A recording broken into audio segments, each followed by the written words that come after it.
you, sir? Doing great. Did you catch all the excitement earlier? We are now on our YouTube emergency backup channel. Mildly, got a message from TMC just about 10 minutes ago. I was occupied all day. So, how are you doing too, TMC? Good, man. I'm a little burnt out, but it's not always a bad thing. I've been very productive, so it's been worth it. Well, yeah, I've got, let's see here. Okay. I think I put it over here in hyperdrive links. Just a second here.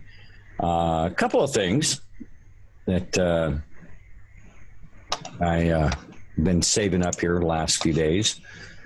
And if I can just, it's been such a crazy night. I'm so, excuse me while I catch up with myself here. Oh man. I'm in Arizona, Karen. It's where I'm at for now. I'll be here for a little while and we'll see where I go.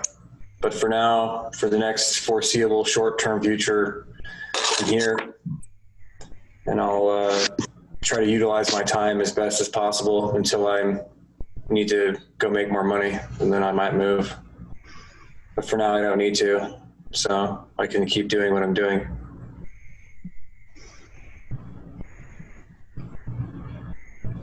Season of change is in the air. Yeah, I'm gonna put the old season behind me and then see what happens after that. There you go. I'd like a new spring. I'd like a few new springs, quite frankly. But well, I think things are definitely going to change, and so you're going to have to. We're all going to be, going down the road of change here in the next few months. I have a feeling, and it's not going to be easy. Today when I was out and about and I was running around doing some things, and tomorrow the Inslee order goes into effect where. We're going to see how big a chickens a bunch of businesses are as to whether or not they'll actually allow you in the place without a mask, or if they'll allow you to purchase anything without a mask. And so that's got me ticked off to no end. So I've got this story here. It's a quickie. It's just a little bit of high tech maybe coming at us here.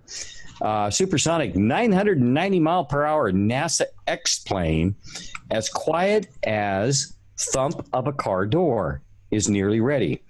An experimental NASA X-plane that soars quietly at supersonic speeds is on track to be built before the end of the year. The stealthy jet's sonic boom is expected to sound no louder than the thump of a car door closing at ground level. Now, how do you think that they accomplished that? How do you quiet the sonic boom?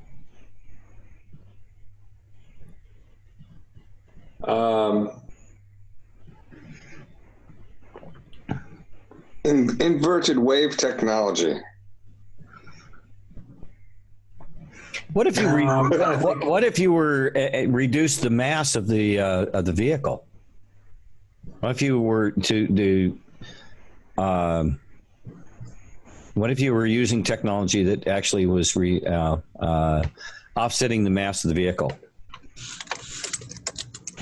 Oh yeah, anti-grav. Yeah. Well, I was thinking more like two other wave canceling technology. So one wave in another direction, offsetting the waves like they do for the angles on the stealth fighters. So the angles offset the waves of the radar. So if you have two other waves that cancel out or, kind of disperse the waves in a different mechanism. Yeah. No. You still have. The sonic boom is a sound wave. It's a sound pressure wave.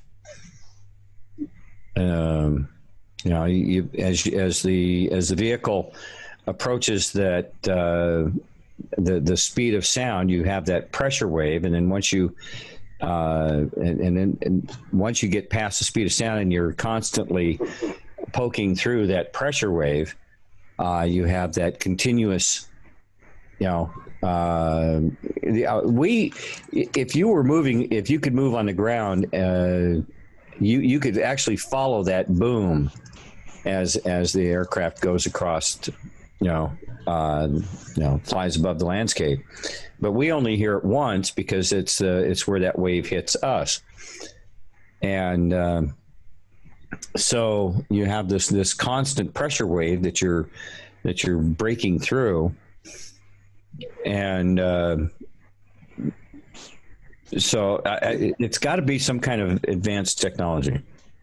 If you used some sort of, like you're saying, anti-grav or some sort of shielding that would follow the undercarriage and be projected forward, couldn't you then project that sound upwards instead of downwards, which would allow that sound to be pushed towards, space versus the ground? I don't know if they can actually direct the sound.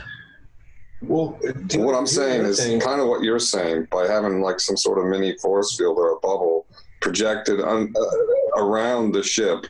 But all I'm saying is you'd only have to do it underneath instead of the top side, which would then project it in the other direction because it couldn't break the field that you created. The thing is, if you were going to create, like, say, a anti-mass, anti-gravity, if you want to call it that, field, and I personally think that they're experimenting with this, and it reduces the mass of the object, and the sound of the boom is going to be, I think, in direct relation to the mass of the object, right? So I'm looking at it like, you ever watch a diving competition and like most of the points are related to how much splash you have? Right. So if we're talking about pressure waves, how efficiently are you able to disperse the air so think of like a flat board, like in a plane going across, right? A plane, but not like an airplane, like a flat plane, and then taking the board and putting it on its thin side, so to speak, and trying to push it through something like water would be a good example. Mm-hmm. And is it something as simple as that, where the way that the plane is designed from tip to tail, so to speak, allows for basically a perfect dive into the water, and being the analogy, where there is no splash. So you're literally reducing all of the friction, which would equate to the pressure that is pushed. I mean, it's air. I don't know. I don't know. I'd have to look and see what actually causes the sonic boom. You're traveling faster than the speed of sound, and as you cross that threshold, you sonic boom. Mm-hmm. But why does the sonic boom occur? Here's your coffee. Hi. My coffee just got delivered. Waiter. He doesn't need a thermos. He's got a delivery boy. That's right. Oh, by the way, Paul, you don't know. I've got guests at that house tonight. That's Russian Bot, by the way, that just poked his head in there. Say hi to Russian Bot. Hey, man. Nice hat. His wife has gone to bed already. And then we've got Sassy Q and her daughter. Just we'll say hi to them. They're not. And 5 dogs. They're just coming back from Mount Rushmore. They've been over at Mount Rushmore all weekend, and they're on their way back. So they're pit stopping here tonight. So I've got a house full of folks, which is great. I love it. And Anyway, well, remember we talked about how they were using, they were talking about using technology around the hull of a ship to create a field of energy between the ship and the water, thereby reducing the drag on the ship from the water against the hull, and they could actually get more speed out of our ships if they were to do something like that. Yeah.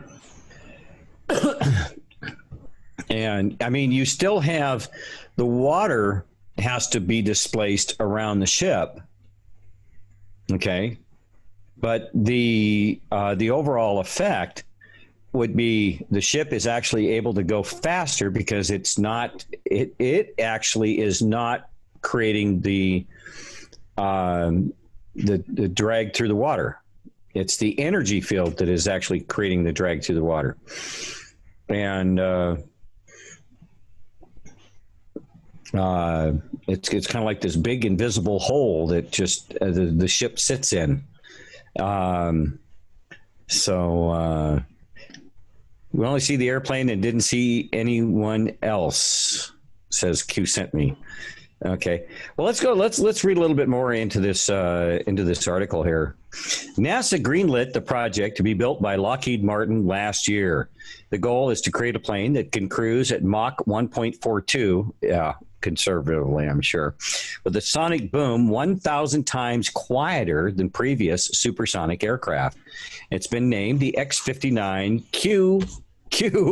I didn't realize that. SST, supersonic transport by the Air Force, and also has the potential to make supersonic passenger travel more viable.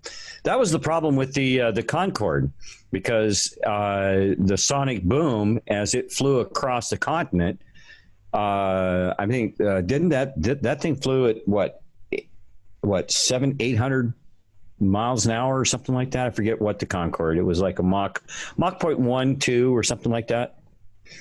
Was, I think, what the Concorde flew at, and that's why it was relegated to transatlantic flights, and basically it ended up just flying between England and the U.S.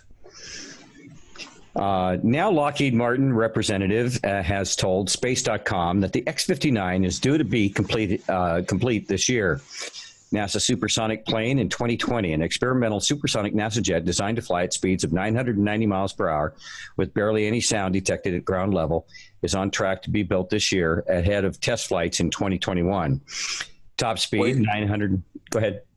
Go back up to where you noticed the letter Q. Yeah. Okay, so Q, SST, right? Those are the capital letters in that. Mm-hmm. So you go to the Q code, which is all how do I say it? They're hidden messages with the Q code, and so the QSS stands for what working frequency will you use? Ah. Yeah. The Q code for ham radio. Yeah. QRT, QRS, QRM. Right. Yeah, there's a whole list of them. Well, the interesting thing about that is, Akun is where Q posts, but then he put up a backup website, which is QRV. And when you type in QRV into the search engine, you get the Q code. Mm-hmm. So I think that's a message. What frequency? Interesting. All right. Well, let's see. Cruising speed of 937 miles per hour. Cruising altitude at 55,000 feet. Sound from the ground is 60 decibels, and that's the equivalent of the thump of a car door closing. The length is 94 feet. Wingspan is 29.5 feet. Maximum takeoff weight is 32,300 pounds.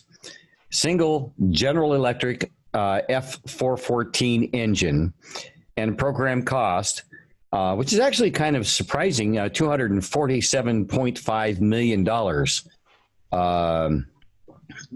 That sounds like relatively inexpensive these days, doesn't it? When a lot of these programs are in the billions already. Yeah. And cruising altitude at 5.5. Yeah. 5 you thinking? Yep. Yeah. London to New York, 3 hours and 41 minutes. And that's 3,459 miles. That's I love you backwards.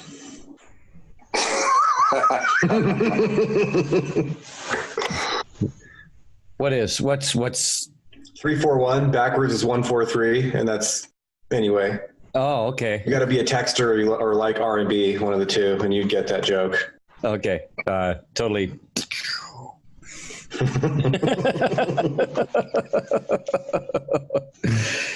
It's moving very fast on the shop floor in terms of manufacturing and production, close quote, a Lockheed Martin rep told space.com.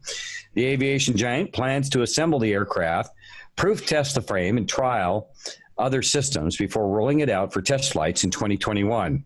We're very confident all kinds of modeling, simulations, and predictions align, end quote, the rep explained. So we believe, based on these models and simulations we've run, that it will achieve that low boom sound once it reaches supersonic speeds. The barrier of supersonic flight is 768 miles per hour, give or take, a speed known as Mach 1. When flying at the speed, sound waves can't get out of the way fast enough and so create an audio wake. This is known as a sonic boom and is a loud and annoying giveaway that a supersonic plane is flying overhead. And I'm sure that's an artist's conception there. This concept shows the design of the aircraft, which could be flying as soon as next year. NASA's X-59 hopes to cruise at 937 miles per hour with a top speed of 990 or Mach 1.42 with a quiet sonic zoom. The Concorde's perceived sound wave was 110 decibels, which is thousands of times louder than the X-59's planned noise level. Air experts hope the shape of the X-59 will max its sonic boom out at between 60 dB and 75 dB for people on the ground. That thump is somewhere between a car door closing and the sound of a vacuum cleaner. If successful, NASA's design could be rolled out for commercial flights or possibly even the U.S. military. And then it goes on to describe the sonic boom. Here's what you need to know. A sonic boom is a loud, powerful sound created by aircraft traveling faster than 768 miles per hour. These supersonic planes can be heard for miles around due to the sonic boom. One way of understanding sonic booms is to think about objects in water. If you toss a rock into water, waves will be released all around the point of impact. If a boat is moving through water, the boat travels through the waves. When a boat travels fast enough, the waves can't get out of the way, creating a wake. Wakes are large waves made up of lots of little waves combining together. Similarly, planes create sound waves as they travel. Once a plane travels faster than the speed of sound, the sound waves can't get out of the way enough. This creates a giant wake of sound waves or a sonic boom. It's just like when a large boat goes past you on a lake. You won't experience anything immediately, but later you'll see the waves hit the shore. A sonic boom works in the exact same way. The aircraft will cruise at more than 900 miles per hour at an altitude of 55,000 feet. And the unique shape of the aircraft design, blah, blah, blah. The cost of the program, $2.47 million, $0.5 million. And the craft is expected to be 94 feet long with a wingspan of 29.5 feet. It will boost a maximum takeoff weight of 32,300 pounds and cruise an altitude of 5,500 feet. And then it's talking about the General Electric 414 engine and will sport a 4K camera at the front for added visibility.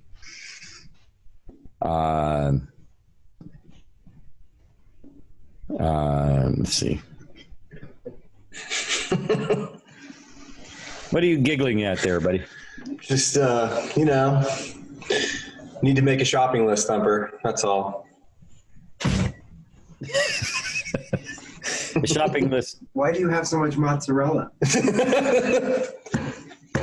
That's a whole drawer full of mozzarella. I like mozzarella cheese. What's up? What's the matter with that? You must have a problem. I like mozzarella cheese. I take it and I put it on a plate and nuke it, and you know, I you know, some people like other kinds of cheese. What's he like holding cheese up behind me? No, man. He's just giving us a rundown of your fridge in chat. Oh.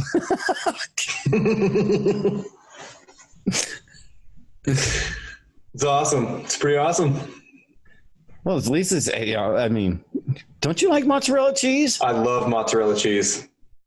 Man, and you melt it down. I love it. 143. It's good stuff, man. And I found actually at Costco they have a really, really good brand of you know, it's not this mass produced. It's really good stuff. And I got, well, for one, okay, you can't get cheese to last in for some reason this climate. Once I open up the package, wait, you melt.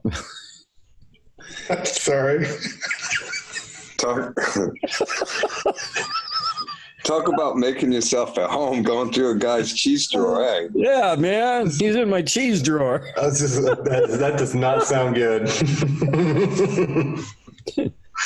I was laughing at it. Yeah, we could always talk about his pickles. Okay, Russian bot and his pickles.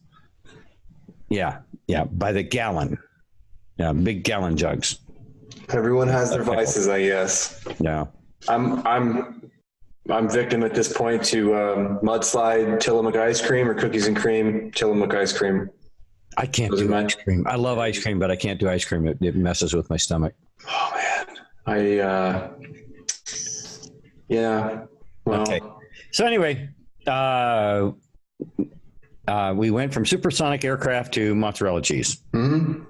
The show is going to. I'm glad I'm recording this show because I'm gonna make Russian bot. You know, I'm gonna tie him up and make him watch it tomorrow morning before he leaves. Wait, we don't got the Tesla show, but we got the mozzarella cheese show.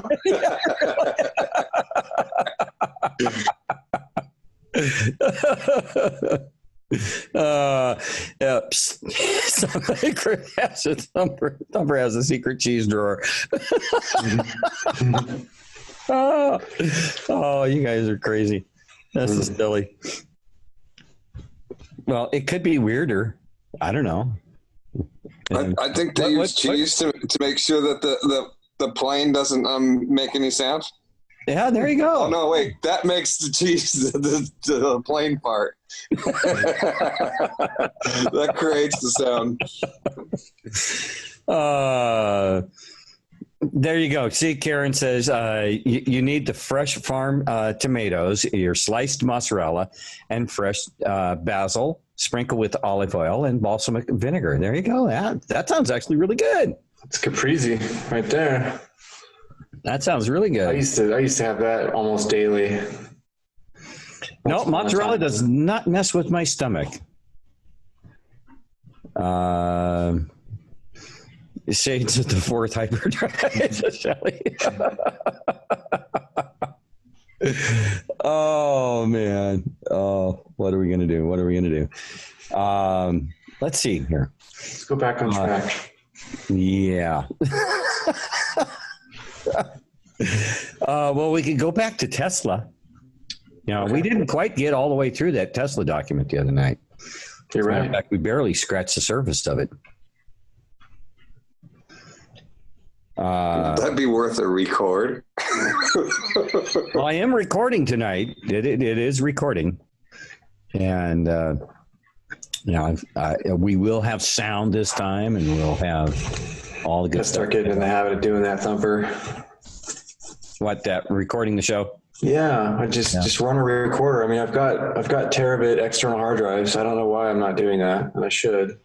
Well, actually, I found that I open up my personal Zoom room on my other laptop over here. Yeah. And I put the selection window on the YouTube window, and just get the video portion of the window, not the rest of the stuff around. Mm-hmm. And then just to make sure, it seems to I have less problems if I just record it to the Zoom cloud, let them process it, and I get an email, and it's all processed, and then I just go there, and I can download it, lickety-split, and it seems to work out really, really well. Better than like just turning on QuickTime and trying to get all that set up? Yeah, you know what? For some reason, my downloader has a record function to it as well. I paid good money for this thing, but I cannot get my recorder to capture the audio. I can get the video, but I can't get the audio for some reason. I don't know what setting I need to set the computer to, but it doesn't play nice with the audio. That's the one problem I've had with the Mac is you either have, on PC, you can kind of route audio through different ports and what have you. On the Mac, you got one. Now, there's other programs out there that you can kind of simulate what you can do on a Windows machine, but I've just not had a whole lot of luck with them. I got a screen recorder, Mo, but the problem is I can't get the audio.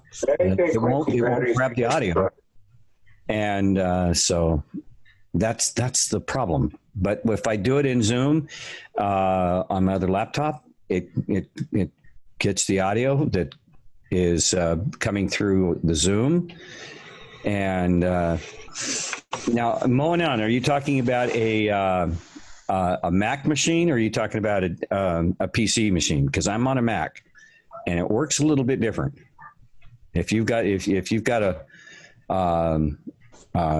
Mac that you're doing it on, then show me what you're doing. Okay, yeah, she's not on a Mac. Okay, yeah, that's been the issue on the Macs, as far as I'm concerned. I had the same problem in OSB or OBS. Is it OBS? The streaming program, whatever they call it.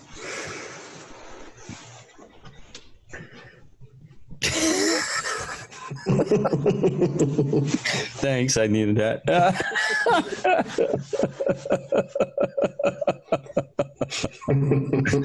Oh, okay. Well, let's. You guys ready to dive into a little bit of Tesla here? Sure. Yeah, OBS is what I was talking about. Is there a mozzarella flavored ice cream you would eat? No, I like my cheese warm and melted, and I do not like warm and melted ice cream. No, not good. All right. Well, let's go into the Tesla document here that we were into the other day. All right. Now we left off here. Let's go back a little bit. It's talking about one of the greatest energy innovations of the 20th century would be buried behind a time vault. GAulT would be rediscovered 25 years later, padlocked behind a metal door within a former secret government Manhattan Project laboratory overseen by the Department of Energy since 1975. And what they're talking about here is the minions of the globalists not only refused to listen to the warnings of the nuclear design engineers, they threatened to prosecute and imprison anyone attempting to leak their fears to the American public. The nuclear accidents at 3 Mile Island, Chernobyl, and Fukushima assured the world's continued energy addiction to oil. Interestingly enough, GAulT was so well hidden from Daniel Ford, the author never even came across the term thorium to reference it in his book. Okay. So we're talking about, some of this technology that was, You eat this? I'm not going to eat it on air. Do you want a bite? No, I'm fine. No, just This is his snack. warmed up mozzarella. I fed some to Sassy. She loved it. It's actually pretty good. Sorry to interrupt.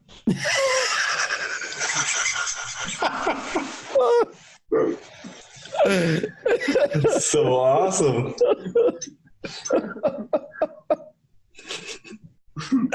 Oh God! I don't have a wrench, and this is the backup. Where's Pam? I need to give him a wrench so he can at least harass us with a blue wrench on. I'll keep trolling until I get my wrench. So anyway, this Gault is an energy device. Yeah, unfortunately, you guys didn't see. You know, he came on camera, and TMC and Paul saw it, but you guys didn't get to see it. But he's got a plate with some melted up mozzarella on it, and you know how mozzarella is like real stringy and. Yeah. Spirit Warrior, we're a little off the rails tonight here. Oh, what's new? It's taking on a whole nother kind of crazy tonight. Thus, one of the greatest energy innovations of the 20th century would be buried behind a time vault. Gault would be rediscovered 25 years later, padlocked behind a metal door within a former secret government Manhattan Project laboratory overseen by the Department of Energy, the DOE, since 1975. Now in 2018, 18 years after the rediscovery of Gault by NASA physicist Kirk Sorensen, we are finally putting the puzzle pieces together like a suspenseful mystery novel. We have bribery, sex, blackmail, and betrayal of our great nation. 1, 2, 3, please. What's that? Okay. We have even the murder and expulsion of powerful government officials, including 20th century presidents. Through the centuries, globalists use their vast wealth to erase their crimes against humanity from antiquity. This is why globalists use their looted wealth to control the corporate media, the vast publishing industry, and what historians put to paper. This is why President Abraham Lincoln, from the 19th century, remarked, "History is not history until it's the truth." Nikola Tesla, Dr. Jose Rizal, and Charles Chinquay were mighty forces, foes of the globalists in the 19th century. Bribed historians and publishing firms have been trying to write them out of America and world history ever since. Why is it so easy to find all kinds of information about Einstein, Edison, and some of those guys of the same period, and you find very little information about Tesla, and you have to keep digging and diving? And why is, and there's a quote out there from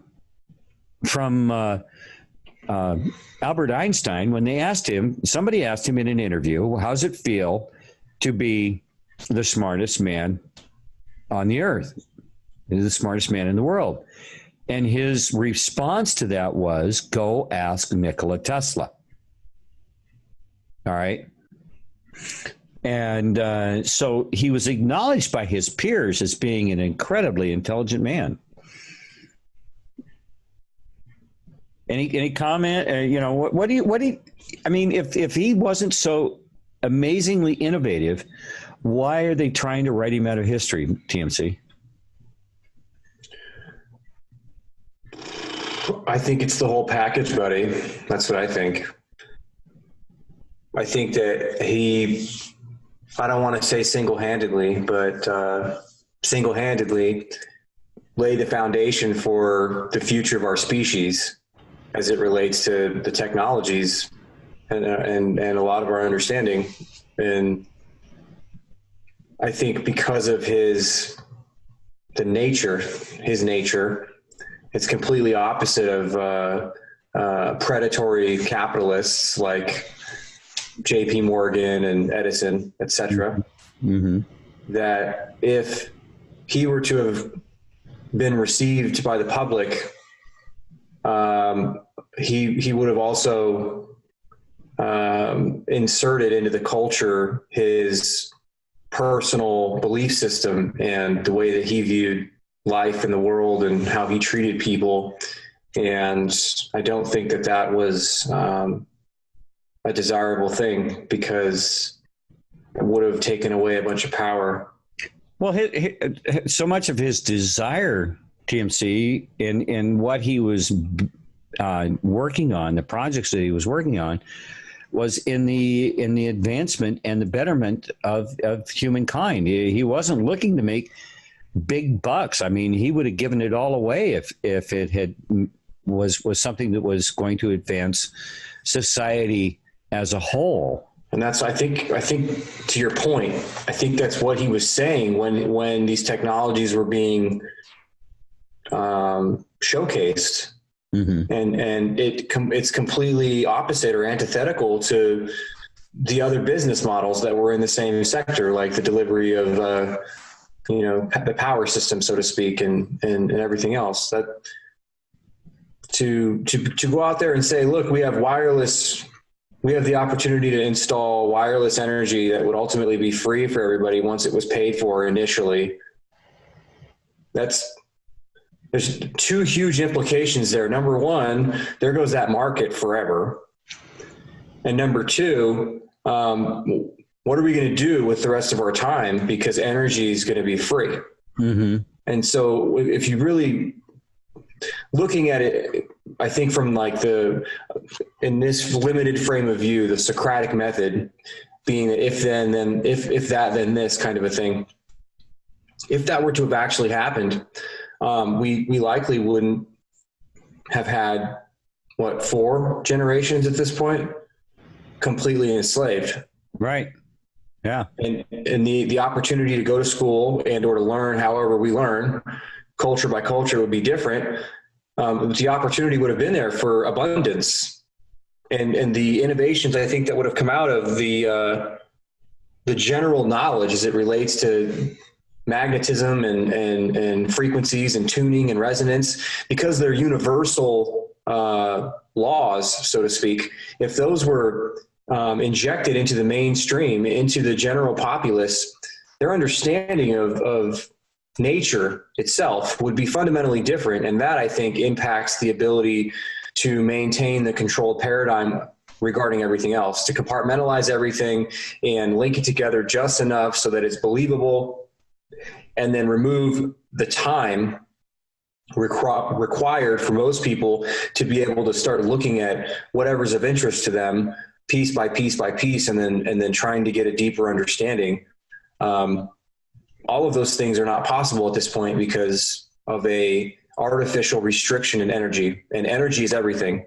So it's regulated now through common currency exchange, i.e. money. And it's rated based on basically oil, and some other things, but I think the general understanding is oil. And if none of that existed, if energy wasn't an issue, where would we be? The entire marketplace would be radically different. Mm-hmm. It'd be like going to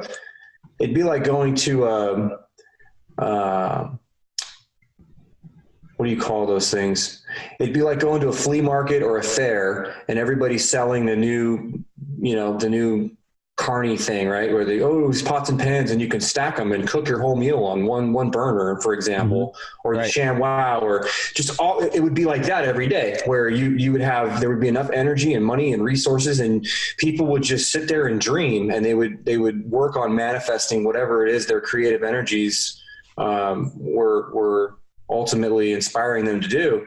Mm-hmm. And instead that's been hijacked, and it's been redirected towards the rat race. So your creative energies are ultimately reappropriated through intellectual property while you go to your job, and you do what you do at your job. So all of your creative energy now belongs to somebody else rather than to yourself.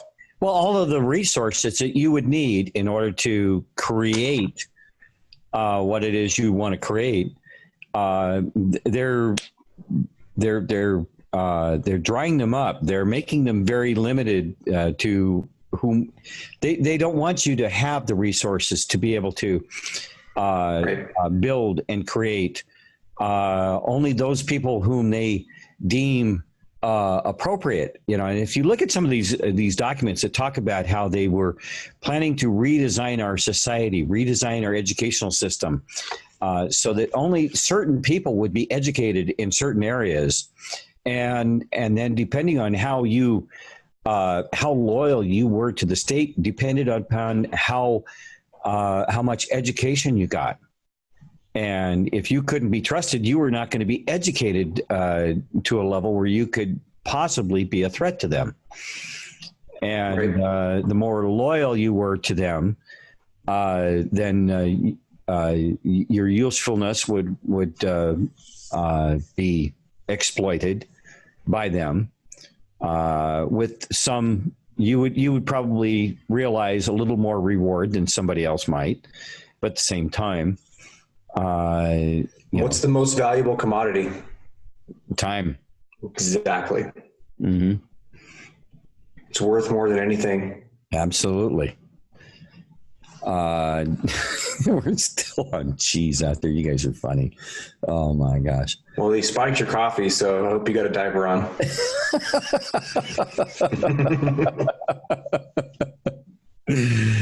Oh man. Let's see. So they're talking about here. They bribed historians and publishing firms have been trying to write them out of American and world history ever since. And they're talking about Nikola Tesla, Dr. Jose Rizal, and Charles Chiniquy. They were very, very much for the betterment of humankind and not necessarily in the pocket of the deep state and the globalists.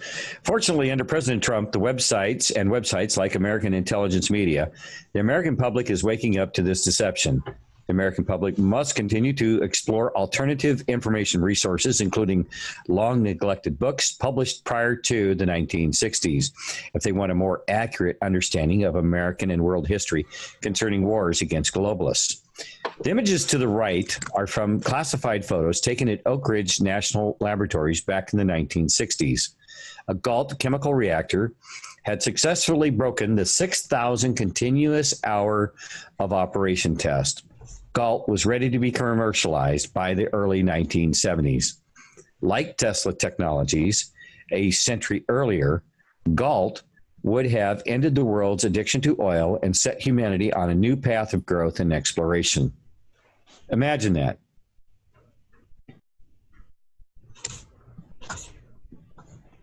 Well, the coffee, he forgot to put in the honey and he forgot to put in the butter. What? All right. Honey and butter and coffee? Oh, yeah. What's wrong with you? Oh, yeah. Oh. Well, you put cream. What's cream? Milk. It's just not quite butter yet, is it? It's true. It's true. Rich and it's not popping. Get to whipping that cream. Okay. It would be like a duck fart. No, it's actually, and since bread is full of glyphosate, I need something to deliver butter to my ass. So, that's not good. Butter. So, I put it in my coffee. It's instead of having to eat bread, You butter beginning to whip in that cream. Butter. I noticed it said Oak Ridge National Laboratories there. Yeah. Isn't that a DOE? Yeah. Yeah. So, cream is curds before they curds and whey before they get divorced and become butter. There you go. I mean, it's another dairy product. That's all it is. I mean, you go to the store and you get that Nestle stuff, and God knows what's in that shit. Yeah. Yeah. At least I know what's in butter. Moo.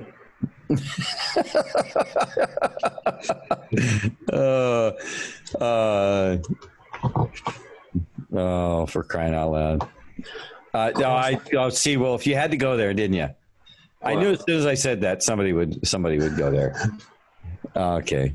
Yeah. You want to lose 30 to 40 pounds easily. Just give up dairy. The weight will just come right off your body. I have to eat to keep weight on because I'm not doing all my weightlifting and stuff. Yeah, you're dead, Seawolf. Yeah.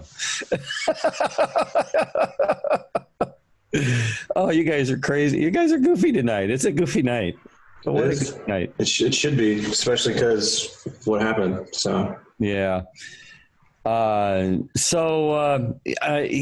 If you look at how they manipulated the petroleum industry, the strategically shutting down or occasional accident at a petroleum refining operation, those were, if they needed to, get a few more dollars per barrel for oil, disrupt a little bit of oil in the Middle East, have a major oil disaster like Exxon Valdez incident, or one of their drilling rigs off the coast of Louisiana and stuff like that. All right. I know. You're looking at the same thing I'm looking at, and both of those people are going to get into big trouble if they don't straighten it up. I did send you both a recorder link for Apple. Thank you. In case you wanted it. Yeah. Oh God. And she's laughing behind the wall. I can hear her laughing behind the wall over here.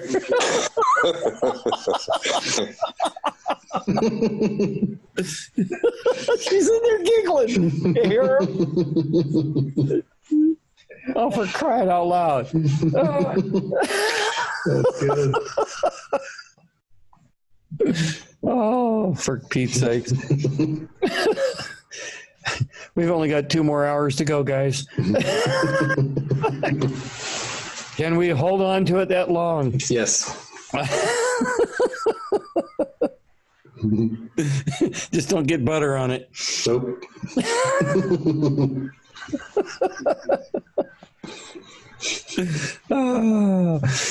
Oh. Tea is ready.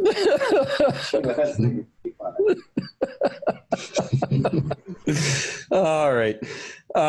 Foreign state globalists realized the only way to successfully eliminate any future threat involving thorium was by stealthily expanding their active war against the American people and the Constitution. In 1963 and 1974, globalists removed 2 U.S. presidents for challenging their authority. Since World War II, globalists have dictated their minions to expend $25 trillion of America's resources on wars around the world, while transitioning government treasuries from a gold-based currency to a worthless fiat system. Yeah, they did. Had Gault chemical reactors gone to commercialization in the early 1970s, humanity would have had unlimited, inexpensive, clean, and safe energy for the balance of humankind's stay on this planet.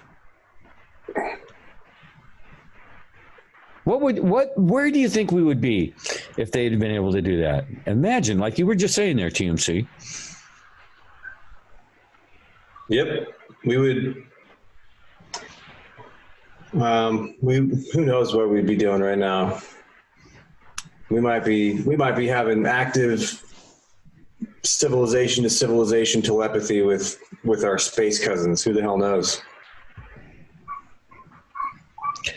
So, I mean, just energy alone, free energy or nearly free, very, very inexpensive, easy to produce, clean energy. The what that would do for our society alone would be, I've thought about that a lot, especially when I started, really starting to think about, okay, if Tesla's technologies as far as delivering free energy, being able to pull energy out of the ether, or even just something very small, very compact that could power your home with very little overhead cost, you could almost completely eliminate public utilities, the need for bureaucracies in government in a lot of ways. And imagine that if you could put yourself in one of these one of these Tesla bubbles that would prevent anybody from coming onto your property unless you open a little doorway for them. As we would be able to do with countries who wanted to shoot things at us, and we could protect ourselves in that way. I mean, you could. I mean, the idea of someone getting aggressive with you, if you can eliminate person to person or country to country or whatever aggression between people, and then allow people to walk about freely and create and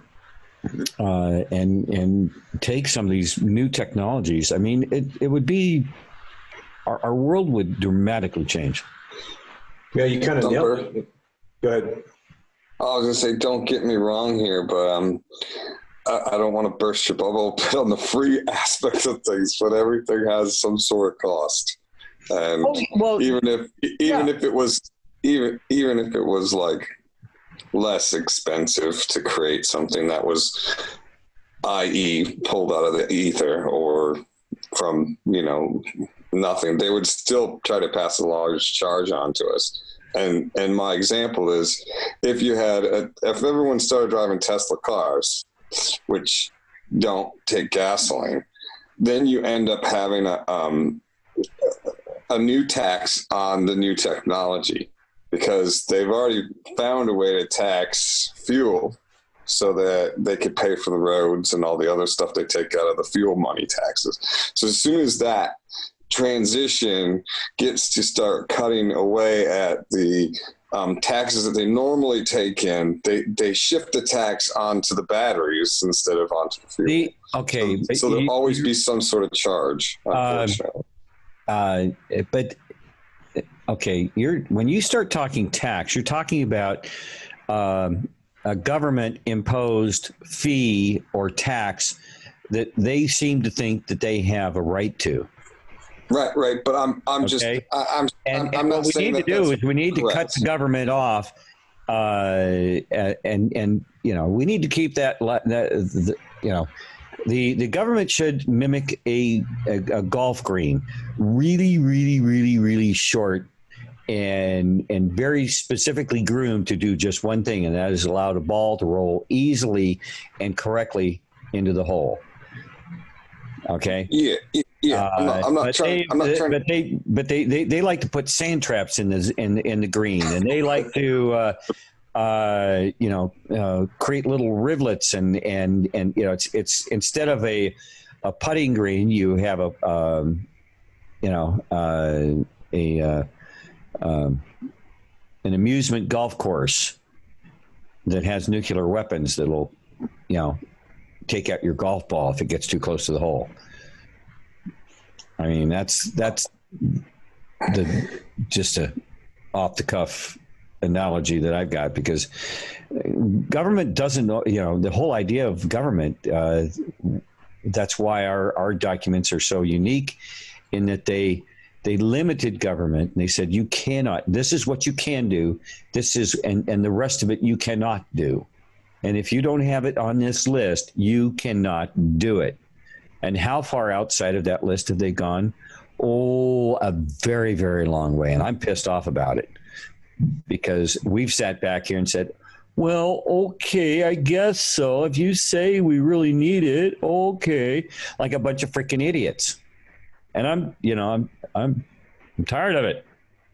Fed up with it. That's why, tomorrow here in Washington State, I could go to the grocery store to get some more mozzarella cheese. By the way, I get it at Costco, and it's good. It really is good mozzarella cheese. Yes. I'm passing. Is that the kind that comes pre-sliced? Yes. Yeah, that's the stuff I used to use with the Caprese, man. Yeah, there's two of them. It comes in a 2-pack. Yes. Yeah, dude, that's good cheese. That is excellent cheese. That is excellent chease. But when I go to Costco to get my meat, my cheese, and whatever else, they could now claim that, well, the governor has said we're not even supposed to do business with you if you don't have a mask on. Well, has anybody read Revelation? What does that sound like? That actually does sound like Revelation. If you don't do what we're going to do, not only we're going to go after the business, but I can't go to the grocery store and get food. And how many people are going to buy into this and restrict people who need to buy food? Oh, dude, all you got to do is put on a mask. You take that mask and shove it where the sun don't shine, as far as I'm concerned. I mean, this is unless people get that backbone that I keep talking about, we're going to have problems. Butter it first. Oh, it's hard to do a serious show with Mr. Funny. I wasn't trying to like say that taxes are a good idea. I guess I was just trying to reference a point to where how things that would seem free or should seem free change, and the analogy that I was trying to make between the taxes is like, even though one would think that the technology would make the cost of something go away or be cheaper, it ends up always that some people in certain aspects of society just want to try and replace the payment in another direction instead of making it easier for everyone. Mm-hmm. So realistically, if we were going to try to theorize how it would move into society, there would still be an economy, there would still be taxes, there would still be everything. But if you have an open capitalism or capitalist society, what you'll end up getting is people with more available time, because energy will be abundant. Mm-hmm. And that will drive innovation, which then spurs on competition, which then ultimately brings prices down. And so when we look at value, we have to separate the idea of money, as we understand money, away from value. Mm-hmm. Because money right now, everybody's centrally focused on money, and it's a major lever. They can manipulate money and increase somebody's energy reserves or deplete somebody's energy reserves based on the value of their currency.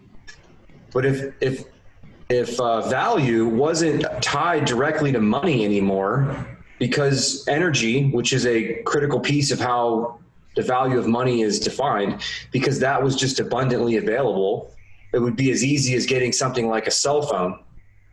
Even the poorest person at this point can basically get a cell phone. And once you have that, you get to draw energy. Is it metered? Maybe. It shouldn't be. If it's not metered, then the sky's the limit, because that individual would be able to use that energy for anything.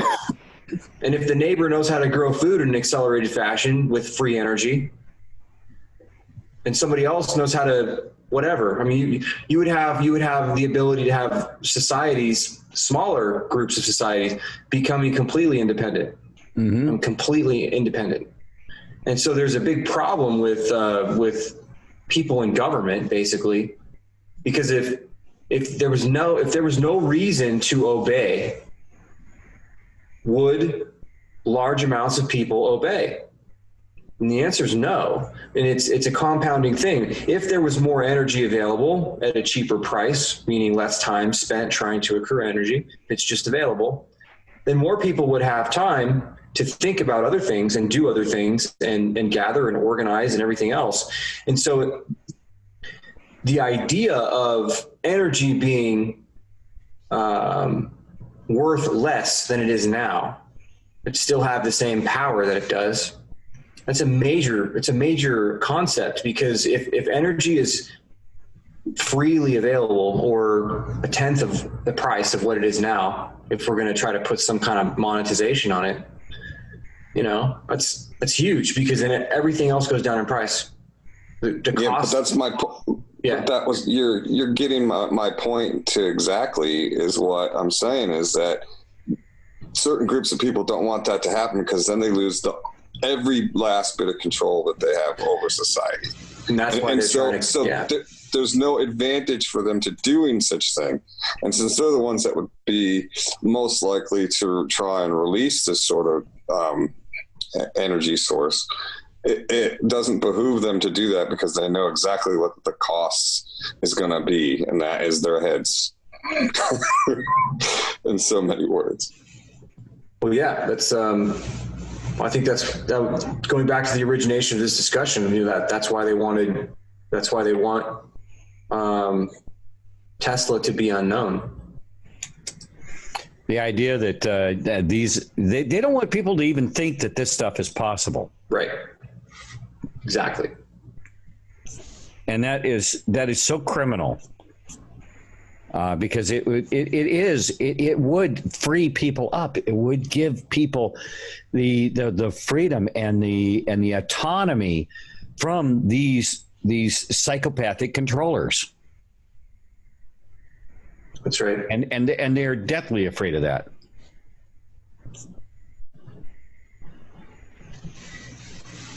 And that's why I think it's so important that we actually look at that even more seriously than we give it credit for. And so I'm totally want to push this as far as we possibly can. And get people to really understand. Yes, throw away the box, and and put Russian bot in it first with a loaf of cheese. But anyway,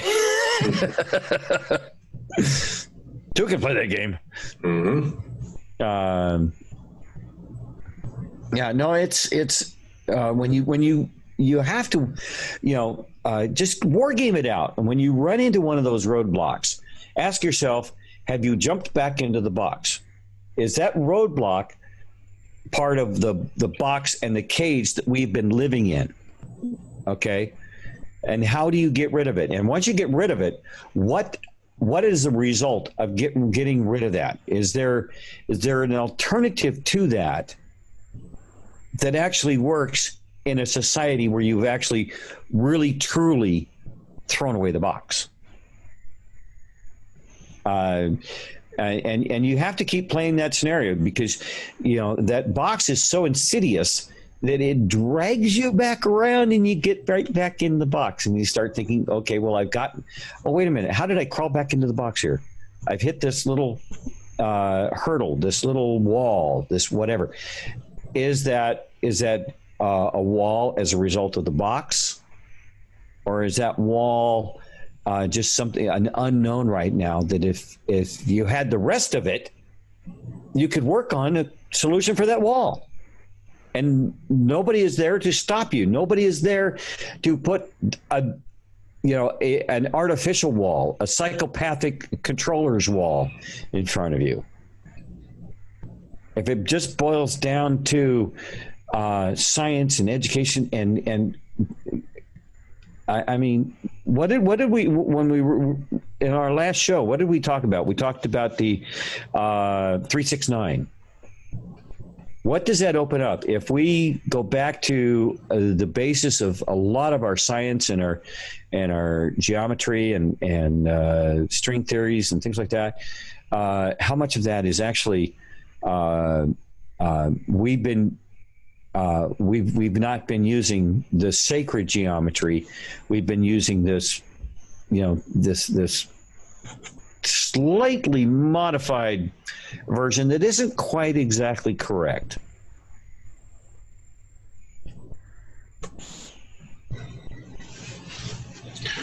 All to keep us in the dark, right? Yeah. Keep us poor, chasing our own tail, and stupid. It's insidious. I mean, it truly is insidious. When you really think about it, as you go through this, when you hit that wall, is that a psychopathic controller's wall, or is that just a natural wall that we haven't figured out a way around yet? And when you open it all up, isn't that what the Bible promises? Is that the truth shall be known, and we will be free to expand ourselves. And Q told us, expand your thinking, trust yourself.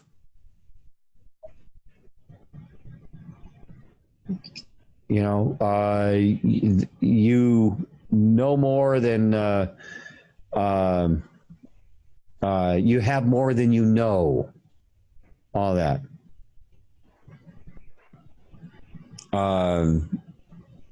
When you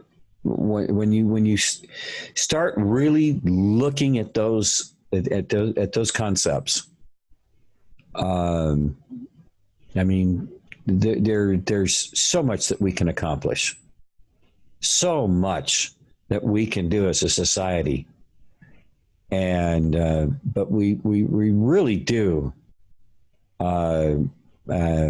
just very politely move these psychopaths out of the way and say, if they get their power from our acquiescence.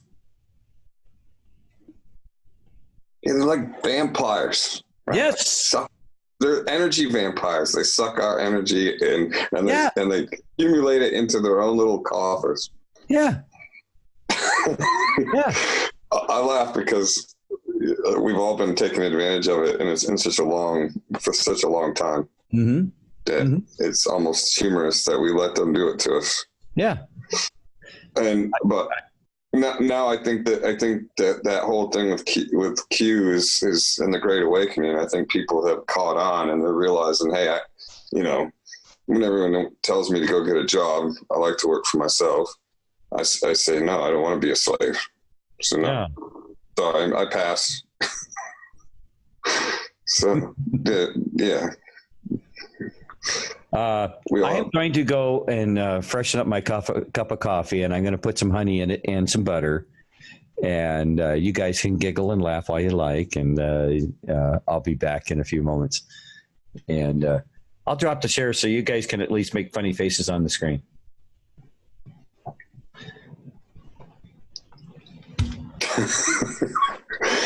I had a thought, TMC. I don't know how much the Majestic 12 stuff have you read?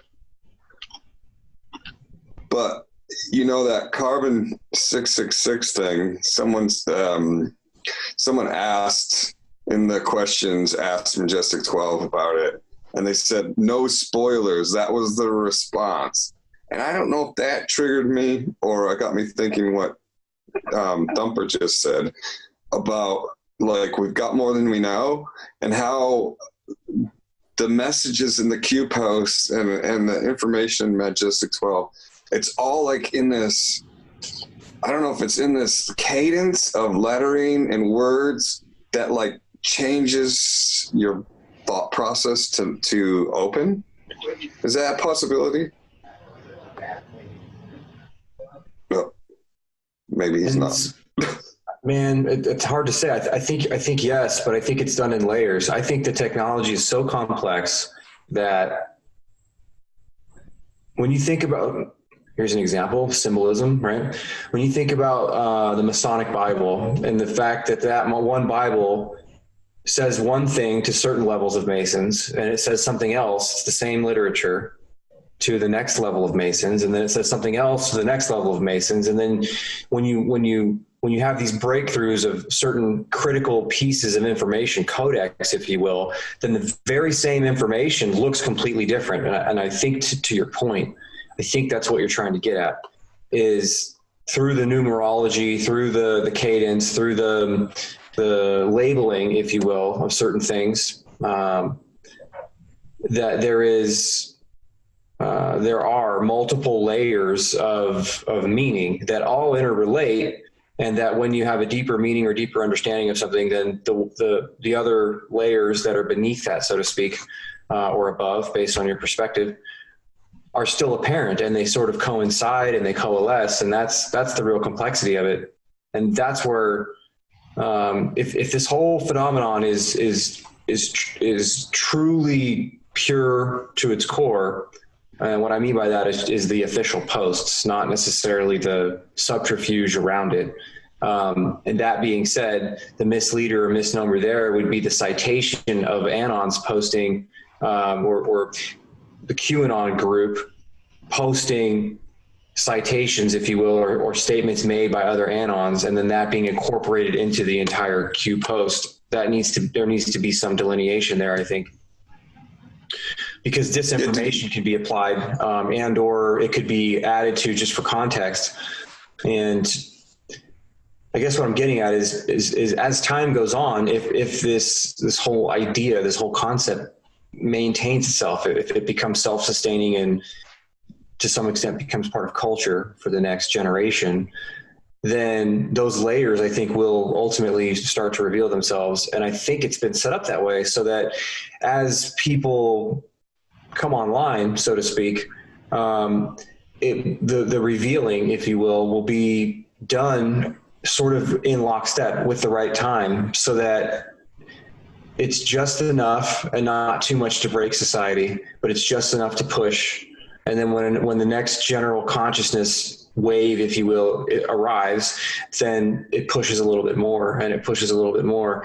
And when we get through the initial prima facie stuff, I think those will be used as representations for other things that will then tie back in, I don't know, future postings maybe, or those postings will fall away, and some of the postings that nobody's talking about anymore will then resurface. Everybody's talking about the postings with the politicians and leaders and this, that, and the other. And that's a large part of what's been posted about, but that's not all that's been posted about. There have been other single posts or a handful of posts on various topics that are loosely related to the other, 90%, but nobody talks about those. Nobody, everybody, like conspiracy ST on post 144, that it just seems to be like, I'm stuck on it. Like, I don't know, the whole idea that we could be taken over by parasites, and that, if you watch that episode of Star Trek, and why would Q say that? If and then the other day when we were doing 369, it come up in that video as one number 144 was one of the numbers. It's like, well, oopsie. I mean, there's some woo-woo there. There's lots of woo-woo in there. Yeah, it wouldn't surprise me if we've been contaminated in one form or another. Parasites to me is just a general term. What is it explicitly or exclusively? Probably explicitly, because it may not be exclusive. The parasites, it may be a combination of things. But when you consider how many viruses that we all carry around, how much bacteria we all carry around, that there are microorganisms that live within us, that use us as a host, that we have our own little ecosystem inside, for sure, dude. It's totally plausible that there's artificial contamination in there, man. Absolutely. That's it's not too far out of my realm of consideration or possibility. You got me wondering about You got about conspiracy ST. Well, yeah, I'm looking at 144, and it's an interesting post, as a matter of fact. Yeah, and then I mean, I agree with what you were saying about how the posts are, and then he even did say that, in a recent post, he said, "Well, that might not been for it might not be for you, but someone else is going to take it a different way, and it might have actually been for them." Which is exactly what you said in a roundabout way, I think that's the beauty of quantum. If there's anything that's deeper or more intricate than quantum, then it may be even that. But maybe that's the whole point of the jump, where we get the general population past traditional science and move them into the quantum fields, so that the traditional science, some of which makes sense and some of which is true, and other pieces of it are not. They don't really match up with quantum theory. That just may be the next step into some other field theory or whatever comes beyond that. But when you can have something be nothing and everything at the same time, that's a very broad. There's a lot of range there, and what I mean by that is just the basic idea of entanglement, where at the point of not entanglement, at the point of observation in a quantum field, the point of observation, the observation point, is a variable and has influence over that piece of information or that thing that's being observed, meaning that if the observation point changes, the information field changes or the thing changes. And so when somebody reads a post, it's not that they're wrong. It's not that somebody else is wrong or right. And I think that that's the beauty of the whole thing is fundamentally, it's just to get people to think fundamentally. But beyond that, there's mechanics going on behind it. There's intent for sure. It's the something slit experiment. Do you remember what that's called? Yeah, that's the double slit. Yeah, that's exactly what you're saying, right? Kind of. The observer and the point and the points, and you're looking at it as the observer changing everything because it was observed. Right. The double slit says that if there's an observer there, then the piece of matter or the wave or the photon or whatever you want to call it, the projectile, if you will, the potential only goes through one of the two slits because it was observed. But if it's not observed, then you look at the pattern that it makes, and it's many, many, many different possibilities, many, many different patterns. It's just it's a generic way of trying to illustrate. It's a linear way of trying to illustrate something that doesn't necessarily have linear characteristics, just to be able to conceptualize it. And that's what I think is driving this, which really speaks to the power of computation. If quantum computers are doing this, or are the tool or the mechanism by which this is being done, whoa, man! We think cell phones are cool, and we make comparisons to like a cell phone. It has more power in it than the first NASA computers that put men on the moon, kind of a thing. And you take that analogy and apply it to a quantum computer that's able to spit out, time relevant, multifaceted, multi-layered, cryptic communications that have not necessarily an infinite number of meanings, but an exponential number of meanings relative to the single post that's put out, and or the direct correlations that they make, the linear correlations that they actually make in the posts. Computing power is ridiculous.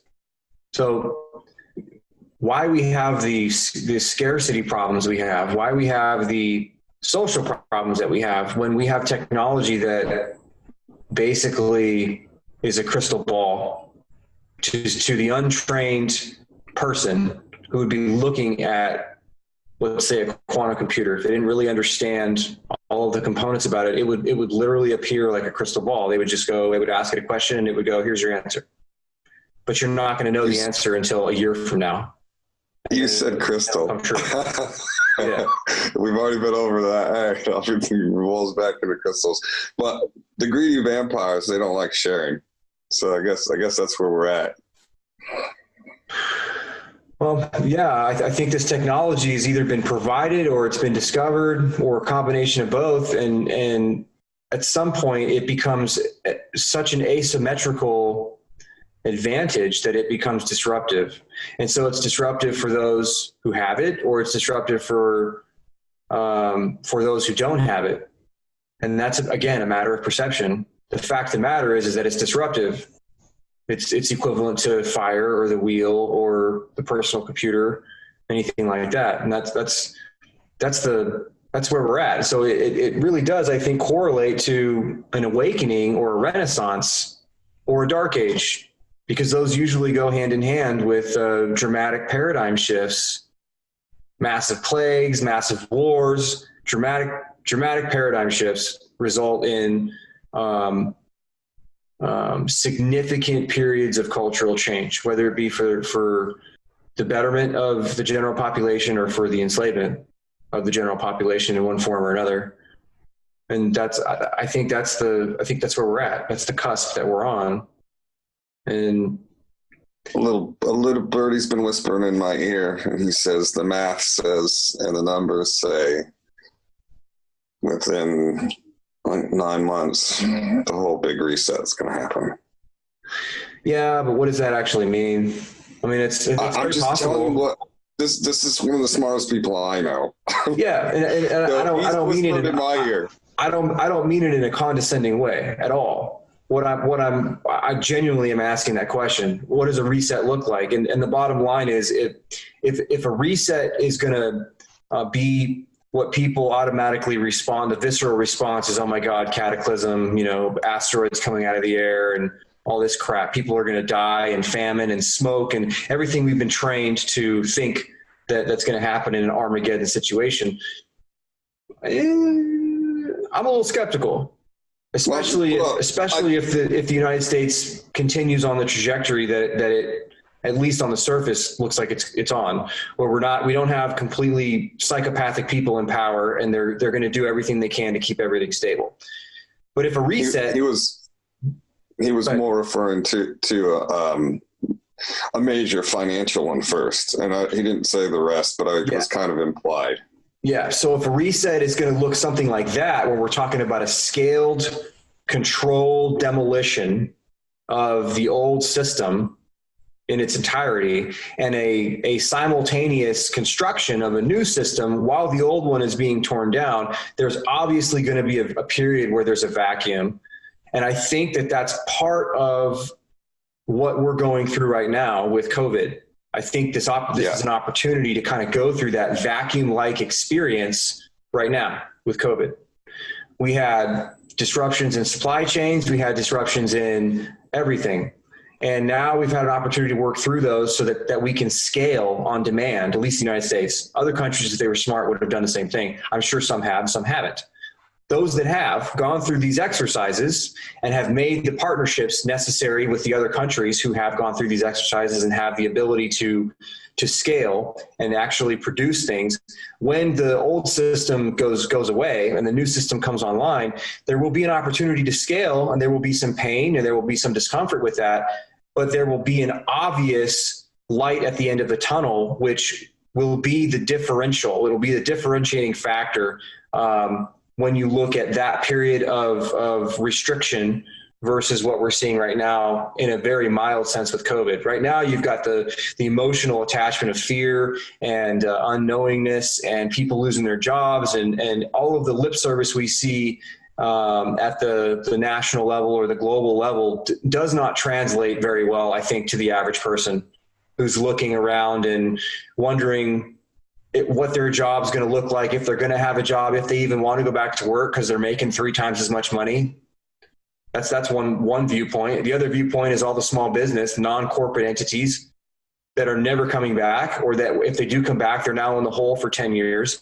It's a very bleak outlook, even though the numbers look good, because all they've been doing is artificially inflating the major corporations that prop up the stock market anyway. So it's lip service in my view. But to not pay lip service would just fuel the fire of negativity, and that's not good considering the artificial nature, the artificial construct that is COVID-19 and everything that comes with it. The overt exercise of control, and the attempt at the implementation of permanent tyranny. David Icke says it very well, the totalitarian tiptoe. And it's more of a creep at this point, not necessarily just a tiptoe. So if the implosion happens and the new system comes online, the difference will be the emotional component, where we'll have the same general daily stresses where, you know, you may not go to work, you may get a stipend, you may not go on vacation, you may go through a period of transition that isn't going to be normal. Nothing you've experienced in the last 10 or 20 years or the last few generations. But the optimism, I think, will be there because we will have seen, hopefully have seen very, very many things that illustrate that the power structure of old is also imploding with the system. And if they can put bookends on that in that way, holding people accountable who ultimately facilitated that old predatory system, if they go down with the system and they put bookends on it, that vacuum will be an opportunity for new leadership to come into play. And hopefully with the appropriate oversight with groups like the military, there will be an opportunity to truly establish a new government. And it's not a new form of government, it's just a new government. The form of government in America is just fine. But establishing a new government, implementing the same form of government, now that's a challenge. How do you convince people that the government is corrupt and jacked, but the form of government is not? And because that idea is exactly the opposite of what we're seeing in the streets right now. Everything needs to come down. It needs to go to anarchy. And then out of the ashes, the new phoenix will rise. And that's not okay. So all of that said has everything to do with who ultimately is in those global positions of power and how well do they play together? Because when that reset happens, if it does happen, and I hope it does, I don't know if it will or not, but I hope it does. I'd rather get it done with. People are already at the point of being comfortable with this kind of extra stress. So to maintain the stress and just change the emotional components behind the stress, well, now you've primed the entire world for innovation, because that's what an entrepreneur feels. That's not what a slave feels. That's what an entrepreneur feels. It's the same stress, but it has a different emotional application with that stress. So if the reset happens soon, while everybody's basically acclimated to this elevated level of stress, and through that reset, there is a conscious effort to apply positive emotion or energy to the stress, then I think the innovation will be there to jumpstart, literally putting pads on the body and the heart that is the species, and jumpstart the new economy, whatever that looks like. And the new economy will start with innovation, and it will start with trying to fill in the gaps that's going to be created with the vacuum when you have this implosion. The only risk at that point is military conflict. And so there's a finite period. There's a finite period where we have all of this stimulus going into the military. And I don't think it's just the United States. I think it's other countries too. You have this finite period where all of the stimulus is going into the military. So you'll have innovation, you'll have modernized equipment, you'll have new technologies, new platforms brought online. If action isn't taken within a certain window after these things come online at a certain point, then you will lose that forward momentum, and those that were contracting will then begin to expand, and then you will begin to contract. Rather than continuing your expansion by allowing that old system to fall away, it will literally be like a jiu-jitsu move where you have growth, and then you have this old parasite that is the old system sort of hanging on. And if it doesn't drop off like a dingleberry, then it's ultimately going to overtake, and then we'll end up going into a ridiculous form of tyranny and dark age, and a lot of people are going to die, and that's not good. But that's the real. I think that's the real struggle between now and basically 2050 is that. Are we going to continue to launch on a trajectory that's a growth-based trajectory that will, through that growth period, allow for the contraction and ultimate dissolution of the old system, and in its place, bud out a new economy that looks similar, but the fundamentals are radically different because it won't be based on predatory capitalism. It'll be based on competition it's merit based. That's a real great way to have framed it, the way that POTUS did when he said everything needs to be merit based. It doesn't matter if you have a degree. It doesn't matter if you were born into this family. None of that matters. What matters is your performance. And that has everything to do with your character and your drive and your motivation and whatever skill sets you have. And I think when we look at philanthropy and we look at the idea of investing in people through this transition period, offering skills in whatever way technology can provide to those who demonstrate the correct character and the correct motivation and the correct direction and the correct loyalty, offering training mechanisms to get those individuals tooled up so that they can be leaders in 3 years, in 5 years, in 10 years in their fields, and or create entirely new fields, will be the best form of social service, so to speak, that will help innovate. And it will be a form of welfare, but what it is, it's teaching somebody how to fish rather than giving them a fish. You're giving them skills through the use of taxpayer money and from that money, the investment into the technologies and or infrastructure that's ultimately going to have to be put into place.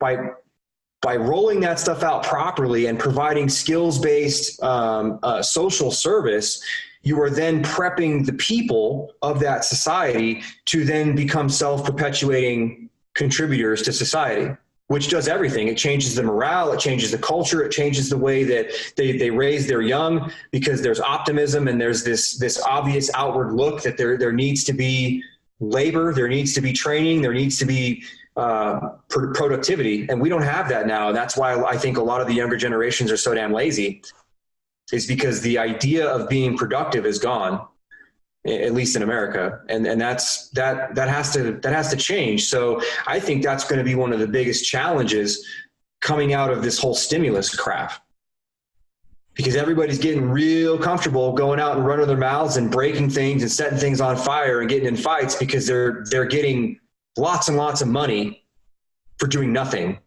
I'll restate that. They're getting lots and lots of money, and they're taking that money and they're going out and they're wrecking their society with that money. They're literally being subsidized by the government to go burn their communities down. And that's in addition to the non-governmental organizations who are siphoning money off and paying people.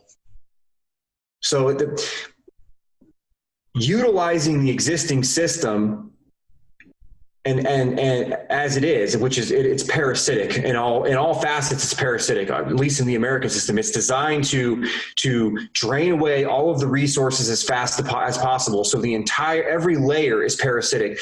To go in and hijack that and try to do something constructive with it still requires the parasitic behavior. And so that's a risk point or a weak point or a flex point going through this transition, because people they're not going to want to go back to work, especially if you tell them, oh, you're going to go back to work and make minimum wage. You're going to give them a 300% pay cut. Basically, they're not going to be too happy about that. And if the emotional inflammation is not controlled or at least subsided, and then that's made public or that's rolled out, hey, there's no more money, we're done, and they're still rioting, now people are going to really have a reason to riot. And it won't even be a good reason. It's just going to be an emotional, visceral response. Well, this is what we've been doing, and now I don't have any money, and now I can't buy any food. Well, now I'm really angry. Now I actually have a reason to be angry, rather than just being angry because everyone else is angry. So that has a lot to do with that analogy, so to speak, of the expansion and the contraction and the timing being correct. From a social perspective, that has to be done with appropriate timing as well. Otherwise, Otherwise, we're going to have, a lot of conflict that is going to be counterproductive to the economic engines maintaining the trajectory that they're on. And so it's a very, very complicated problem, basically, after that 15, 20-minute monologue. Good God. I think you got it, though. I think you whacked it. And maybe Tump got some cheese while he was right? there. I think he's hanging out with company, man. That's cool. He should. He absolutely should. So no, I had a friend recently just tell me that he was really successful. He was at a campground, and he made pretty good money running a campground. And he just told me COVID pretty much put him out of business. And yeah, just never thought it would do that to someone as successful as him. Like I was pretty shocked when he told me. About 2 or 3 weeks ago, he was just asking me to do some painting, and then he reviewed his finances and said, "Oh, I can't pay you, so I can't hire you." And then then today he said he was pretty much rolling his sleeves up and calling it quits. Doesn't know exactly when he's going to call it quits, but he already knows it's going to happen.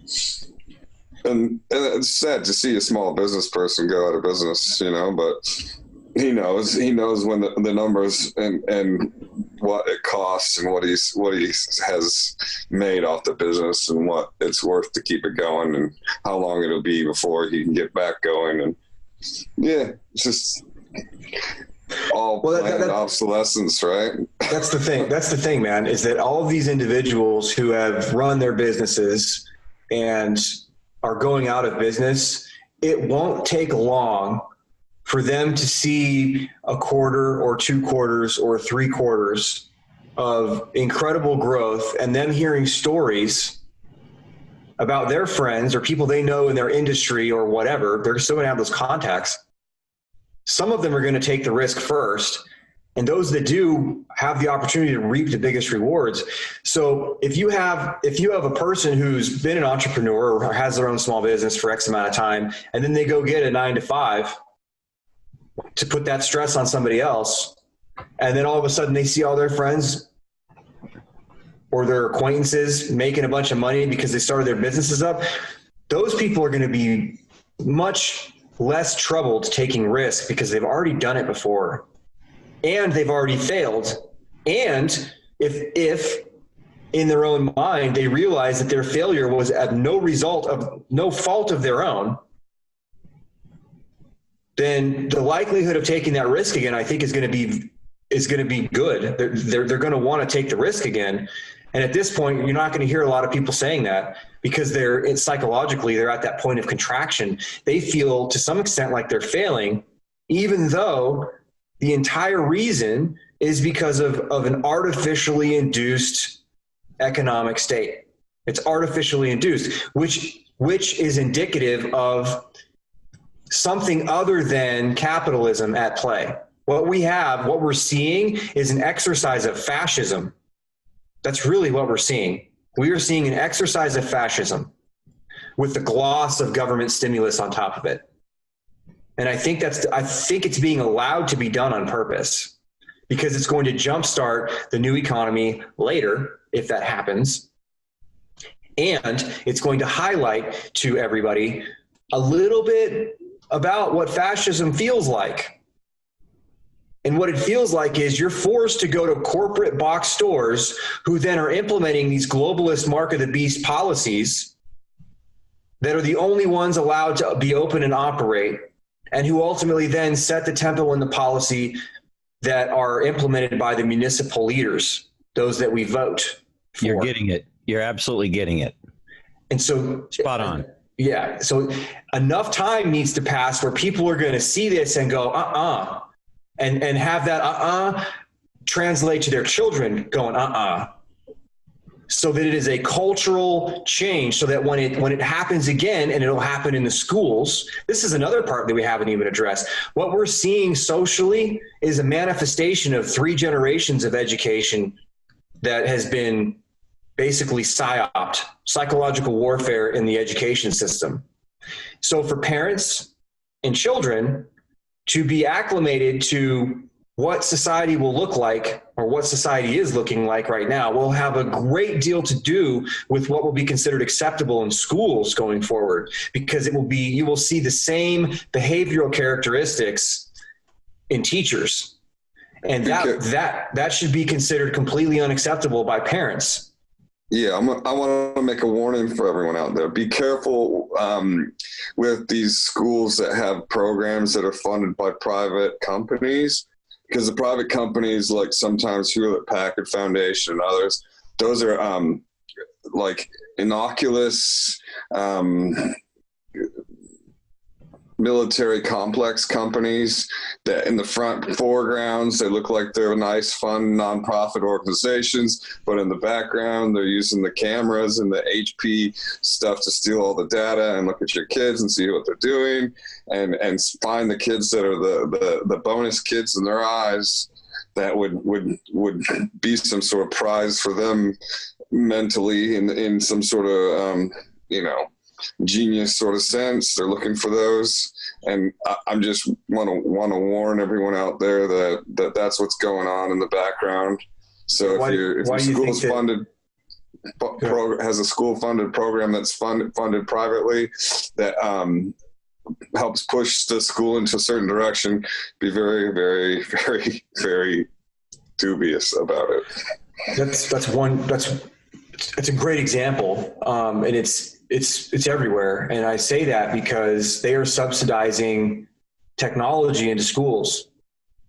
State money, federal money, local money is all going into subsidizing technology into schools, where they're deploying digital devices with their sensor platforms to do exactly what you're saying. It's to map, quantify, itemize, profile humans before they're adults, to basically gather enough intel on them so that they are compromised before they're adults. What do you think? Remember when we did the show about China Lake and the child trafficking, and how they were mapping out these kids as they were bringing them in to be conditioned. Let's just put it that way. And they would assess these children as far as intelligence, their personality type, and all of this, all these things. And then, if it was a personality type and they were put through the proper conditioning, then they could be routed into those areas. And these children were being he cute. Oh, he got double tapped. He got double tapped, dude. Oh, dude.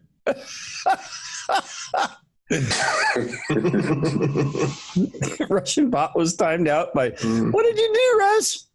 He was complaining about his wrench, so they're leveraging their wrenches over him just to give him a hard time. It's pretty awesome. Oh, you guys are, if you do that enough, he's going to go to bed and I'm going to be here by myself. Right. Oh, but no, that's what they've been doing. And like you were saying, Paul, you put these same kids into an industrial, military complex controlled educational system. It's now it's even more compartmentalized, and compartmentalization is a great way of continuing the divide and conquer type of mentality that we're dealing with.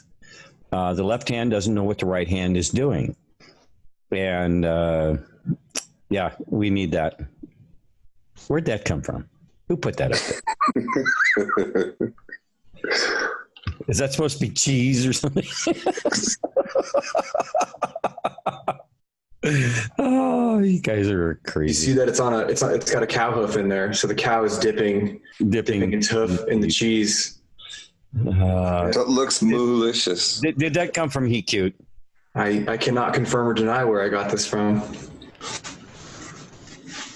but it's I have very a good. feeling I'm going to figure that out here real quick. Okay.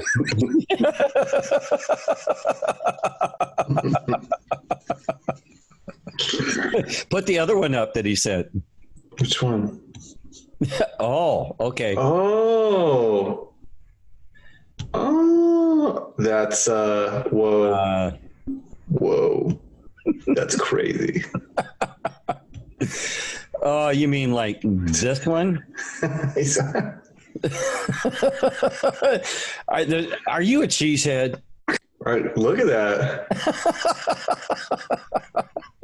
My Pinocchio nose is coming out of my mouth.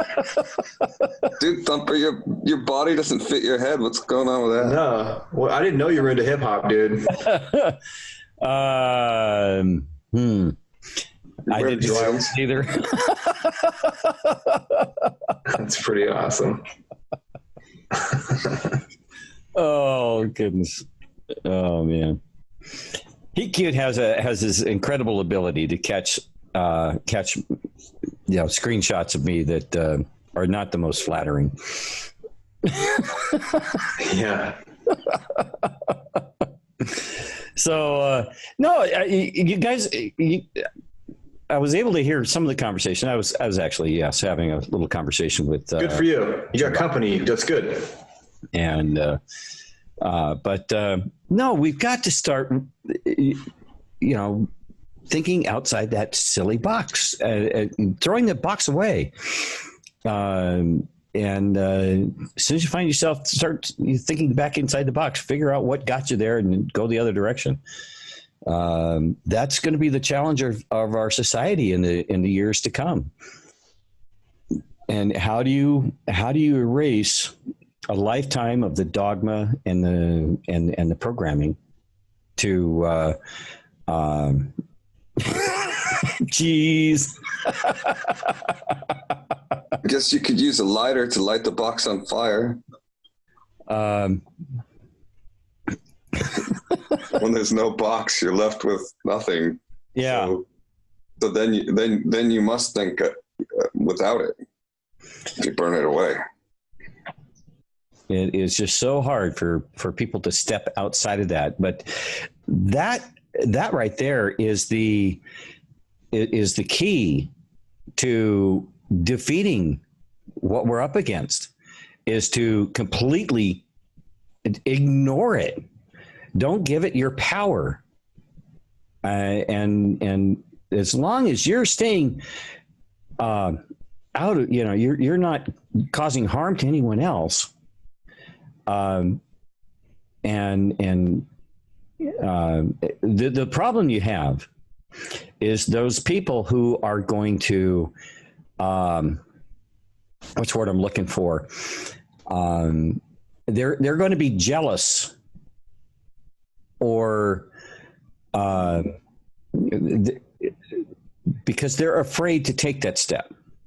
And, have you ever seen yourself, looking at somebody, we think of the little tiny kid who hears some music and just starts, dancing to the music. They could care less about what somebody thinks of them. They're going with what feels good to them and what, just feels natural. And we look at that little kid and you go, oh, wow, that is so cool. They're not mimicking. They're just going with what they feel. They're so natural. They haven't been programmed yet. And as a result, we admire that. And then as they get older, that free spirit, that immutable, indisputable, freedom that they have, because they haven't been boxed in yet. They haven't been told what their boundaries will be. And the Bible actually speaks about being as children, right?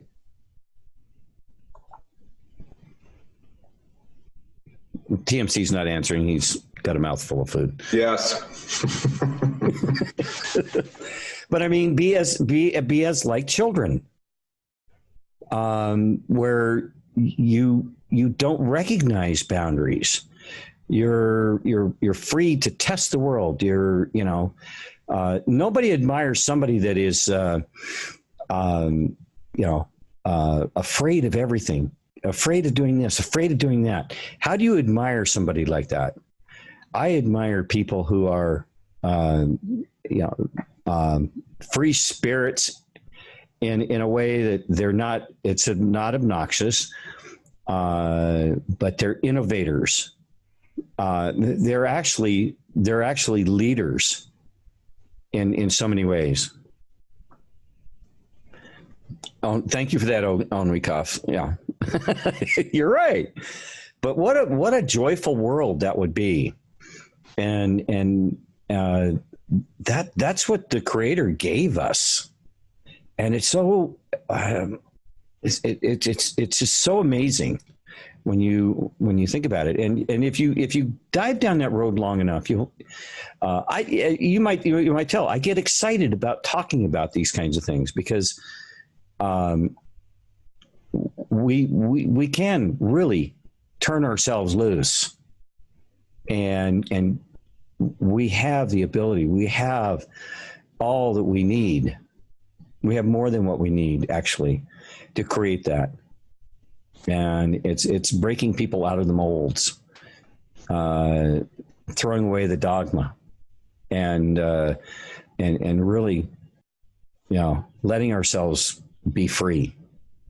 Because we're the ones that are limiting ourselves. Nobody else is, really. We're letting other people do it, but we have the power to say no.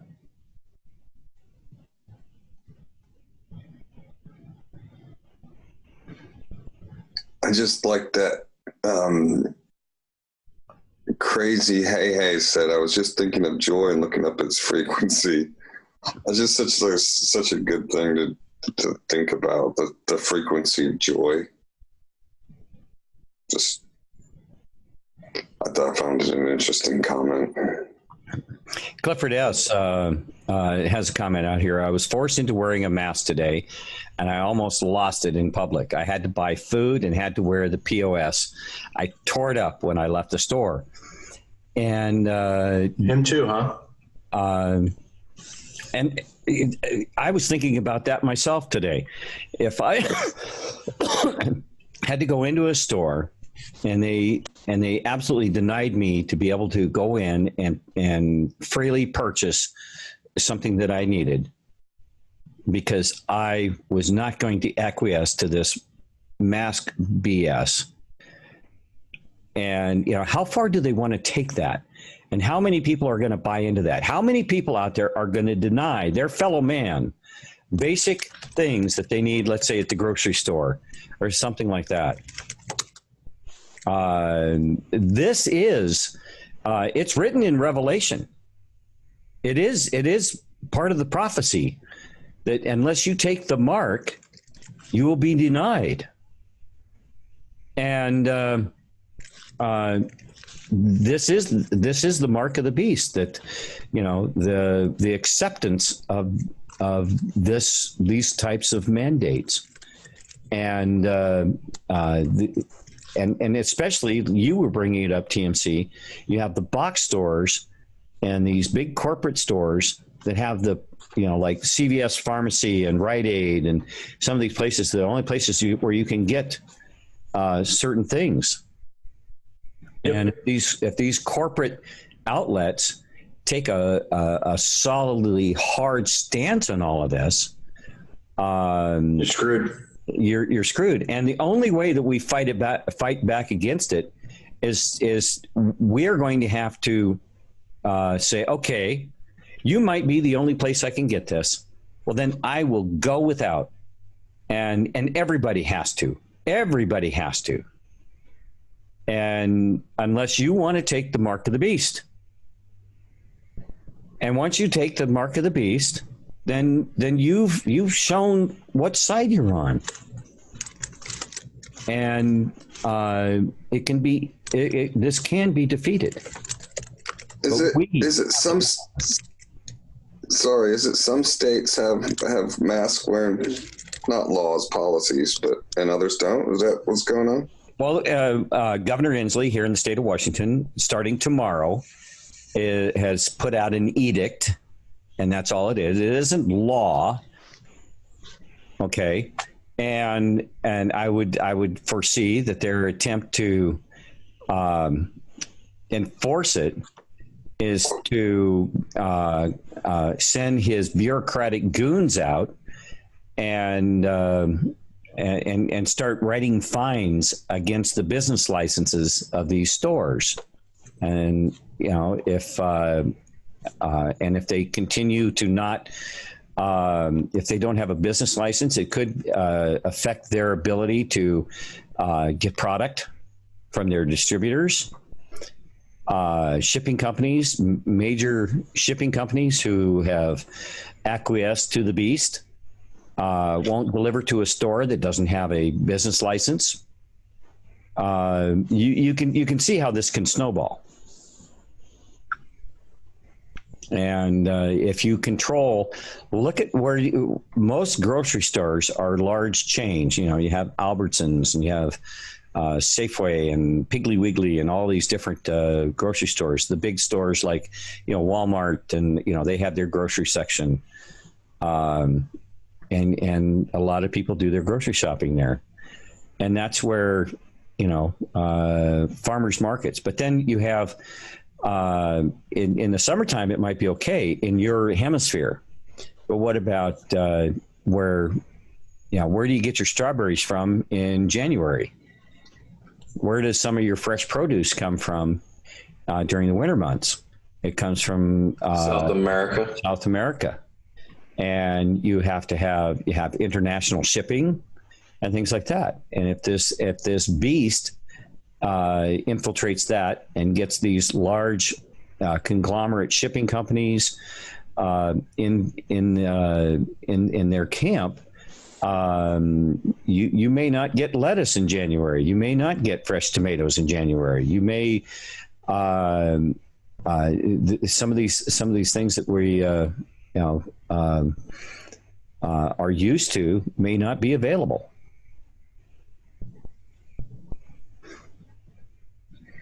Gunsmoke. Yeah. I was actually thinking about that. We could actually,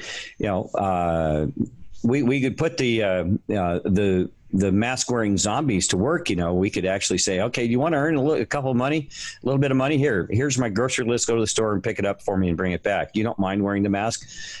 So you go do that, and we could actually, employ these people until they actually wake up.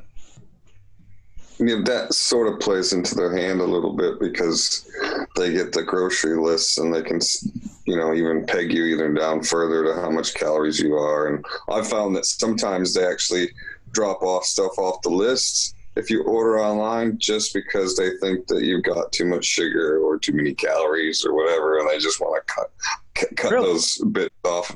I'm pretty sure they've done that a few times because it's like, yeah, well, come on. Mm-hmm. So just be careful with going down that road. Well, what do you think of the idea that, there's a lack of coin currency out there right now? And when I went through and I had to go through my bank and, went through the drive-through and deposited a check and I, got some cash back, and I always write on my deposit slip, okay, I want this many 20s, this many 50s, and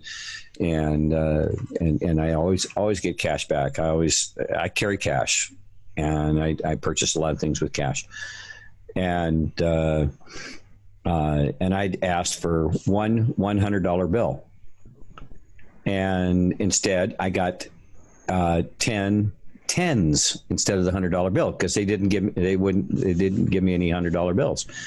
And so, I asked and they said, well, we don't have any hundreds. We're not handing out hundreds anymore, or we didn't have any available or whatever it was. And so they're doing something with our money system out there, and they're trying to say it's all because of the COVID, and the mints aren't producing the stuff and whatever. But if they were going to go to a new financial system and a new non-Federal Reserve note, you'd want to start drying up that cash that's out there, right? I never thought about that perspective, Thumper. Did I tell you how much money you have, what you're entitled to? Math. Did I tell you? No, you didn't. Oh no, I'm scared. Oh yeah, that's What? No, man. Take the burqa off. Is that a fly catcher? You got to take the burqa off. No murdering hornets are going to get me. Hello. You can barely hear him. He said no murdering hornets are going to get him. No COVID's going to get in. Nope. I'm ready to make America great again. Are you feeling safe, bro? 100% safe. It says 100% safe.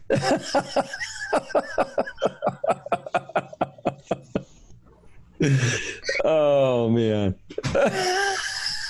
So I can imagine what my neighbors, if anybody is up at this hour and watching my house right now. Oh, good Lord. I had a large check once, went to the bank, tried to cash it. They gave me a hard time. But to make a long story short, because it's a good story, but I'll just tell you the short end of it, is that it got me really thinking. The bank couldn't cash my check, and I had to wait 2 weeks for my money, and they didn't want to give it to me, and it was like, well, what's going on? And then when I got the money, it was tied in, the little slips that go around the stacks of money, right? Right. It had different slips from different states. And I was like, oh, so they had to go to 3 other states beside the one I was in to get enough money to pay me. I was like, something's up. So just started doing the math. And if you did the math on how much money is left in the United States, because a lot of it is tied up in exchanges and foreign exchanges in different places around the world, and you minus what is in the foreign exchanges and what's left in the United States, you're entitled to 26 cents. Every single American is entitled to 26 cents by the time it's all settled in time, if you divide it out evenly. What would happen? Which is kind of scary. What would happen if, What's that? when you said that a lot of the money is tied up in foreign reserve? Foreign exchanges, like if you go to the airport and you want to change 100 Canadian for 100 United States, if those exchanges have a lot of money all around the world, and the other exchanges and then whatever else our money is all over the planet. What I'm saying is if you subtract the money that's not in the United States versus the money in the United States, what's left is 26 cents per person. So if they had a bank run, they'd be in deep shit. Well, that's just it. I mean, if you had a reason to quarantine everybody and shut down the borders because of a pandemic, then no reserve currency would come back. And if you did transition off the Federal Reserve, anybody holding U.S. debt in cash would basically, Many times. they would lose everything. It would go to nothing. 4 times? Oh my God. He's getting timed out by Salty. And he queued again. On a similar side note, I saw Japan was trying to start a digital currency, so they were going to add to their normal hardback currency with a only digital. So like they'll expand their economy or their monetary exchange by adding a digital currency alongside a regular currency. I saw that this week somewhere. Yeah, it makes sense. They're so overinflated. They're hyperinflated. And they have been for so long that they need to do something. That would be a good would be a good way, you set up that infrastructure, it would be a good way to offset anything that happens in the future, because it'd be very easy to move ones and zeros around. Well, imagine if you had, if everything was a digital currency right now, and your local governor, like the idiot that we have here in Washington State, all of a sudden they're able to flip a switch and basically cut you off from your digital currency. Okay. Now they've got you by the kahoonies, most definitely. That's, or the dingleberries. Yeah. Yeah. That's a very real problem. And that's why that's one of the main reasons I absolutely do not trust any of this digital currency crap. It's and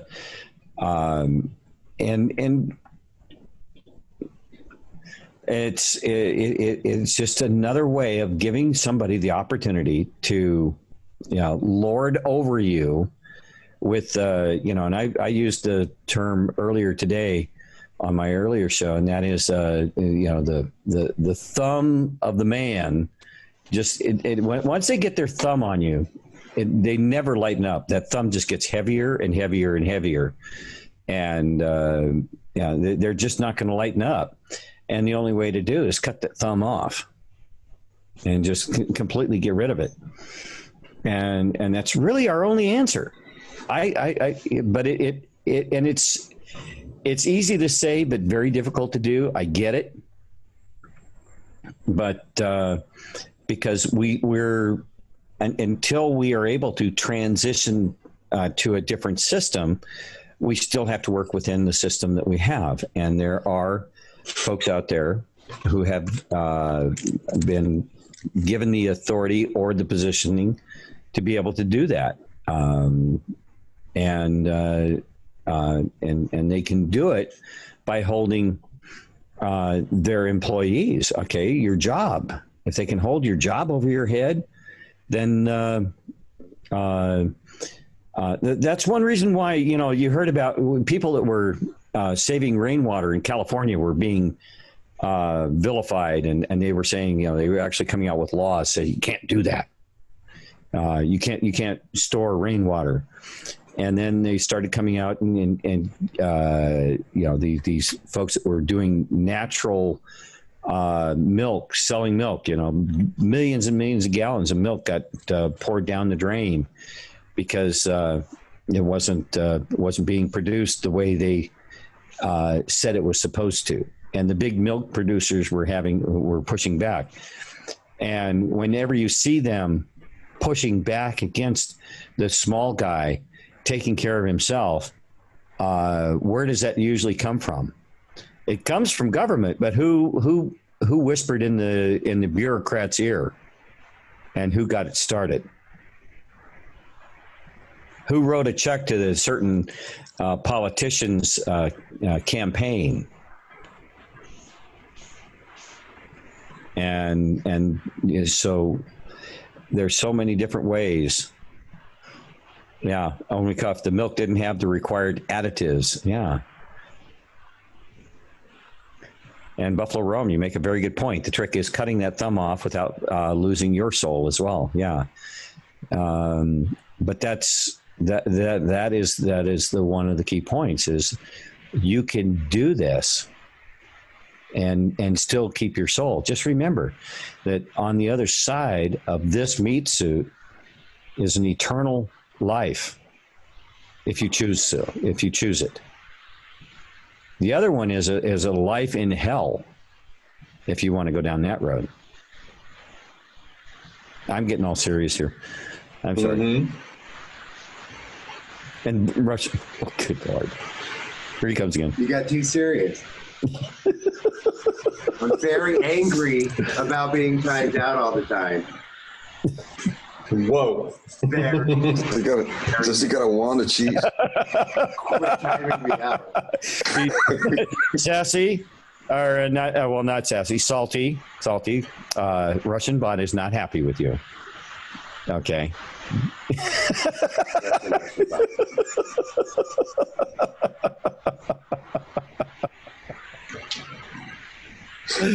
Oh,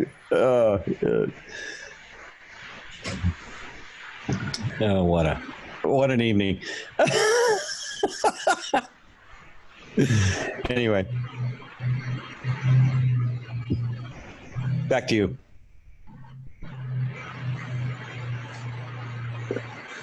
I think you were making a point.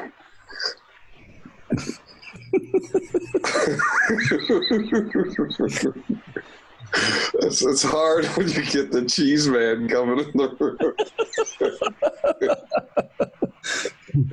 or the purple grumpy face, yeah.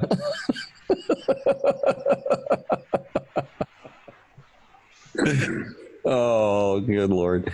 Well, you know why it's so much fun to have everybody get together occasionally and be in the same place, and that's really, that's what it's about.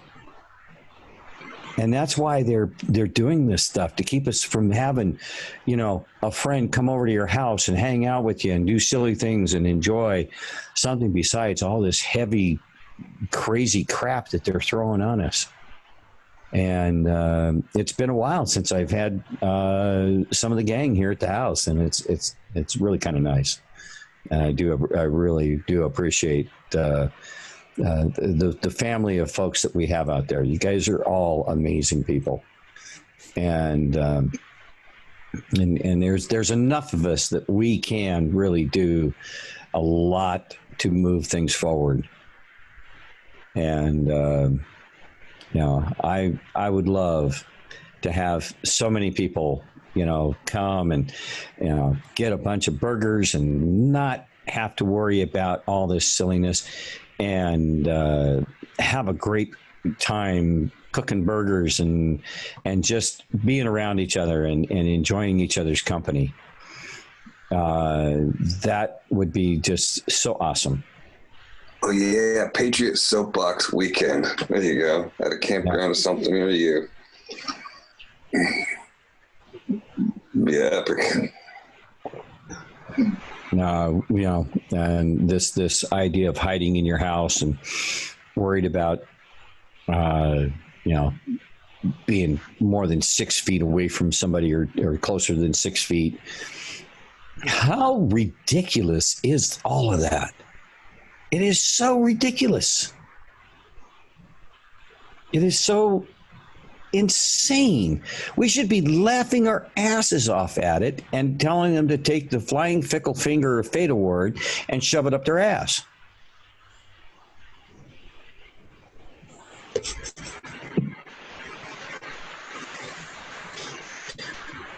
That was a good image right there, buddy. Are you familiar with the flying fickle finger of fate award? No, but it was enough.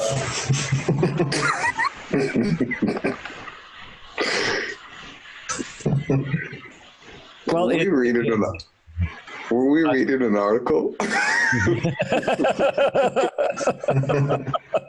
No, the flying fickle finger of fate award was an award that they put out on the Rowan and Martin's Laugh-In back in the late 60s, early 70s. And it was a brass finger, and it was like this. It was just a finger mounted on a little stand. It looked like this, and it was they called it the flying fickle finger of fate award, and they would award it in every show to somebody.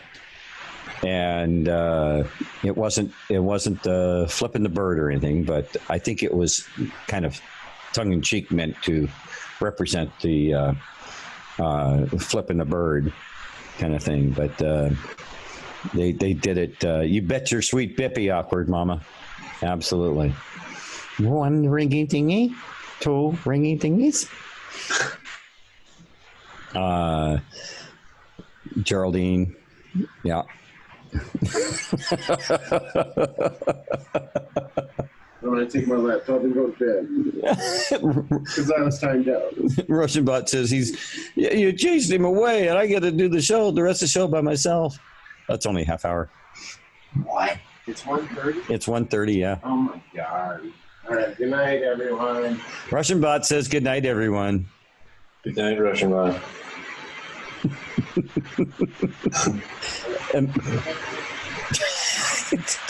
He bumped into something.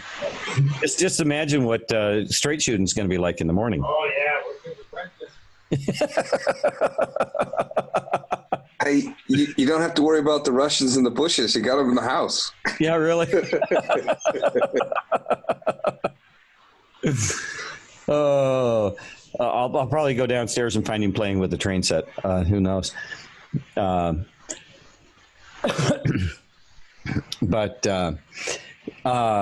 well, you want to go back to? Should we dive a little bit more into our little article here for the last 20 minutes or so? Sure. Here we go. I'll put it up on screen here.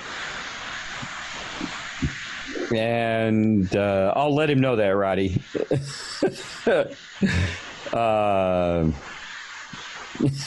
Russian bot missed my meme. Did you DM it, Legacy QAnon? If you did, I'll show it to him in the morning. Okay. Foreign state globalists realized the only way to successfully eliminate any future threat involving thorium was by stealthily expanding their active war against the American people in the Constitution. Okay, we read that part already. To the detriment of civilization, the globalists who stealthily controlled Congress through lobbying dollars deemed GALT a national security threat. GALT must be suppressed. The nuclear industry had to be imploded with inferior and more expensive processes. Why? To permit the world's addiction to the globalist oil monopolies to continue. All this was finalized in the blink of an eye. Unbeknownst to the American public, we had been pummeled back to the petroleum age, all under the pretense of national security. How much have we seen that? They have taken so much technology and under the guise of national security, it is no longer available to us. Well, that sucks, doesn't it? In 1973, globalists ordered the firing of Gault's inventor and the disbanding of hundreds of engineers under him. Globalists would indirectly oversee the dismantlement of the national government laboratory the Gault director had famously led for decades. To cover up this treason, in 1974, these same foreign globalists had to proceed with the abolishment of two U.S. government agencies created originally in 1946. These were the Joint Committee on Atomic Energy, JCAE, and the Executive Atomic Energy Committee, AEC. The globalists also had its minions pass 1974 legislation to prohibit any further Gault research. The congressional minions who directed all this mayhem and sabotage to America's future greatness were then ordered to resign from Congress by December 31st, 1974. The sanitized DOE, Department of Energy, arose in early 1975 to cover up the successful sabotage of American energy innovation. More detail is provided at the American Intelligence Media. Article titled, Thorium Energy Technology Can Free the World from Nuclear Poisons Today. That'd probably be a very, very interesting link to take a look at. Why hadn't America learned of the perfect crime committed against America until now? It is because our corporate-controlled media has been the propaganda tool of the globalists for centuries. The media's role is for distraction to oppose, as opposed to illumination. Gault is but one of among over 5,000 tragic stories. As you may be aware, the American intelligence media has also published articles concerning GUALT, GEET, and other energy technology threats to the oil cartels owned by the globalists. The globalists will only permit non-competitive technologies such as wind and solar. Well, we know how well those works. The windmills are wiping out our several species of birds who seem to be prone to being whacked by the blades. And we know, too, after seeing these windmills, they are high maintenance, and they wear out quick, and then they crash to the ground and burn up and start fires in the middle of farmers' fields and what have you. And let's face it, solar technology has been limited to, barely mediocre at best. And the blades end up in the trash heap, right? Because there's nowhere to put the blades. They're made of a composite material that can't be recycled. It's carbon fiber. Yeah. Once you bust up carbon fiber, you don't repair it. You just throw it away and make new. I don't know if it can be recycled into something useful. So then all of these technologies, which must be subsidized by the taxpayer. So the wind and the solar is all subsidized by the taxpayer. And it's a lousy way of trying to replace energy. And you've got to be kidding me. You don't, is there nobody out there that can think that we can actually produce a technology that is 100 times better with the ability that we have in computing and supercomputing and the things that we have learned over the years? Just look at some of the things that Tesla was doing over 100 years ago. And we're not any further along than barely able to use solar energy to light the sidewalk lights up to your house. Battery technology that is lousy at best. We can't come up with something better than that. I don't buy it. I absolutely don't buy it. So if the John Doe, inventor of GEET, GEET, had not purposely lied and grossly underestimated his invention's energy efficiency back in the 1980s, it too would have been another victim of the secrecy orders.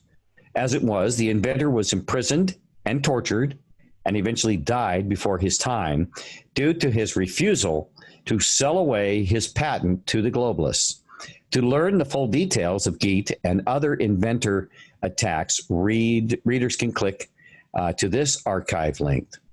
Real Energy Revolution has begun. And there's a link here.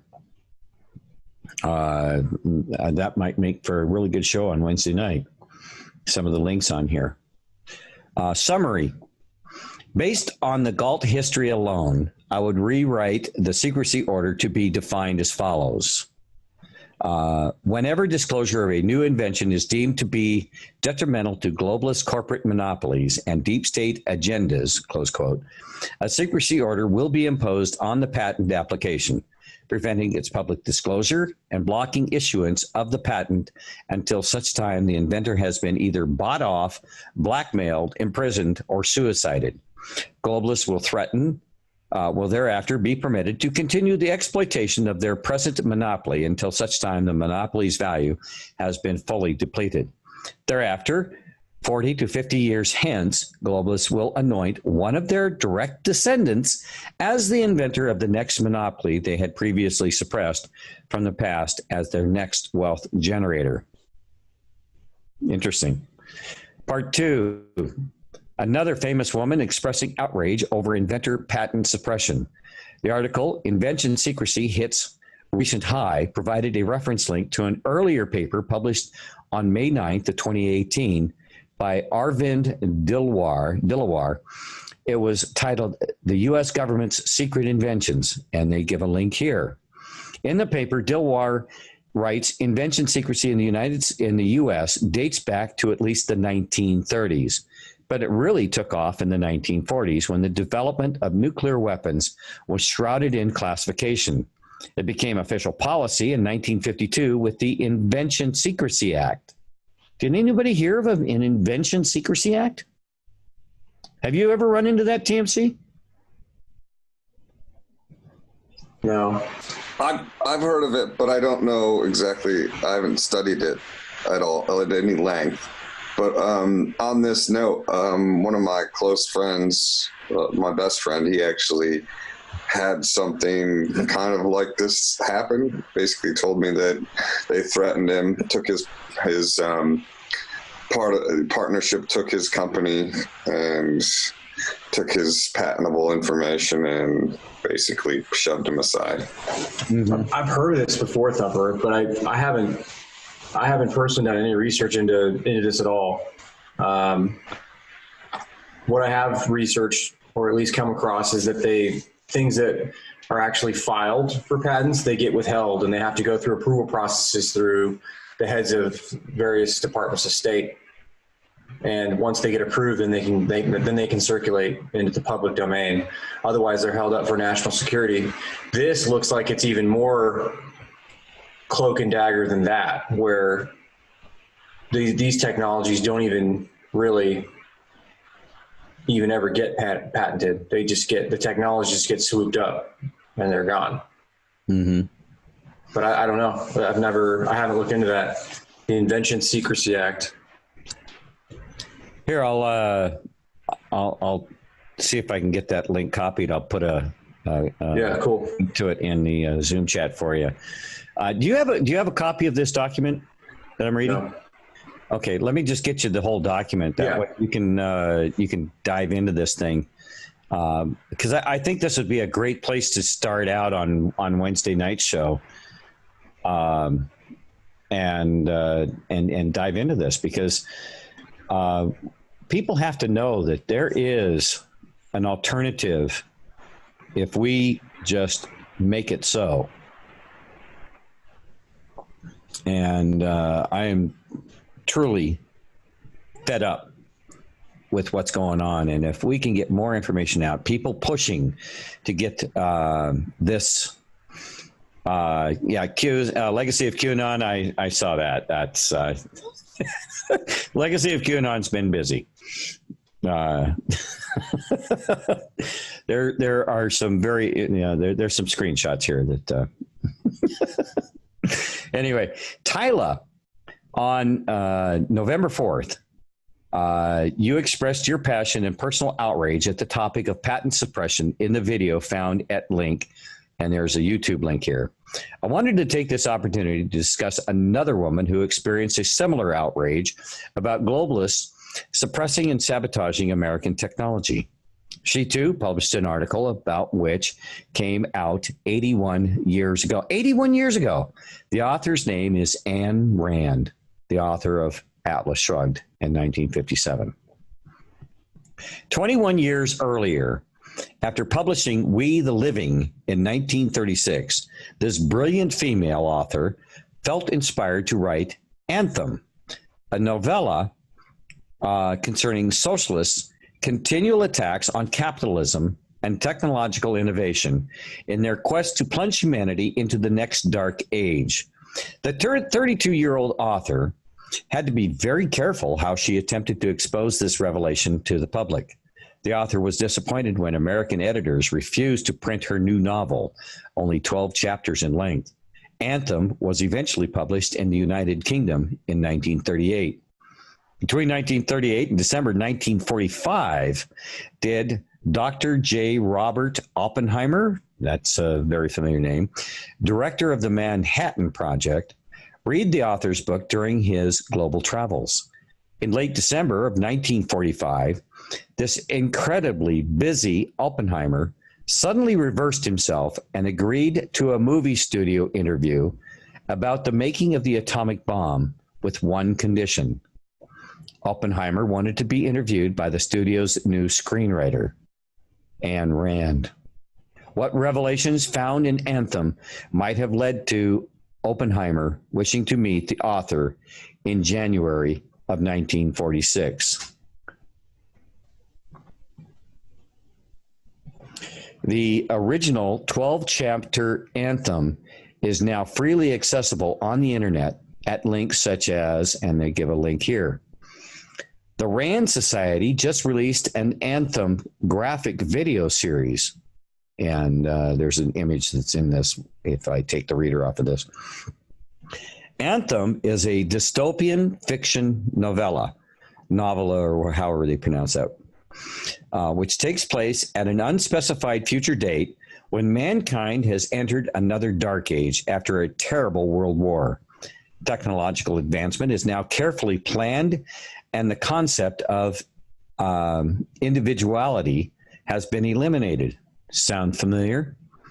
A young man known as Equality 7-2521 rebels by doing secret scientific research on many lost technologies, including electricity. When his activity is discovered, he flees into the wilderness with the girl he loves. Together, they plan to establish a new society based on rediscovered individualism and unrepressed technology. I believe Oppenheimer identified with Equality 7-2521. Like Equality 7-2521, he wanted to bring Rand into his circle of confidence. If you are not familiar with Anthem, I believe you will be intrigued by episode 10. It is drawn from chapter 7 of the book. Episode 10 epitomizes and now visualizes the epic battle being waged between patriots, the Equality 7-2521 inventors, and the foreign globalists who refuse to allow humanity to escape from the dark ages and ascend to enlightenment of the heavens. These graphic video episodes, links are typically 5 to 8 minutes in length. The anticipated episode 10 was just released October 18th. The 6-minute, 41-second chapter is accessible at the following link, and there's another link there. Ripples over time from the Oppenheimer-Rand interviews, just too many coincidences? It appears the studio initially intended to use a different screenwriter to pursue the top secret screenplay. The studio had just assigned Ayn Rand to a gangster screenplay a day or two earlier when Oppenheimer suddenly agreed to be interviewed. Rand initially told the studio she was not interested in the atomic bomb screenplay assignment when asked by the studio. The studio essentially had to beg Rand to accept top secret screenplay assignment. The studio would bow to any of her demands. Rand finally accepted the assignment after her conditions were agreed to. Oppenheimer and Rand had 2 private interviews on January 8th and January 15th of 1946. Did Oppenheimer become Rand's deep throat? On globalist suppression and sabotage of present and future technology, did Oppenheimer forewarn the author he believed her studio would betray her agreement? Did Oppenheimer warn Rand the studio would allow the, in quote, top secret screenplay to be snatched out from under her for a lot of money? Did Oppenheimer disclose national security secrets to her concerning the future suppression and sabotage of Gault technology? Interesting. Was Gault around before she wrote Atlas Shrugged, where we have Gault's Gulch? Who is John Gault? I can now speculate based on 2020 hindsight. The top secret screenplay was indeed seized from her on March 16th, 2 months after completing her second interview with Oppenheimer. The studio betrayed her for a lot of money. Rand was so furious, she left the studio and began immediately refreshing Anthem. Rand got it published in the United States in April. Several weeks later, Anthem went on to eventually sell 3.5 million copies in the U.S.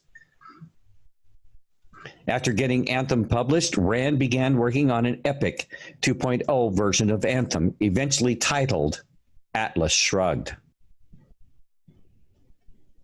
So the GALT technology was around before she wrote Atlas Shrugged.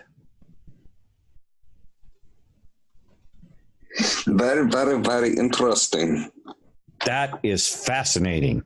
Yeah, because I didn't read this article when we started the whole thing the other night, and it's talking about John Doe and Atlas Gault, and I just came up with that from that first bit, and it's all played into. This is just insanely wild.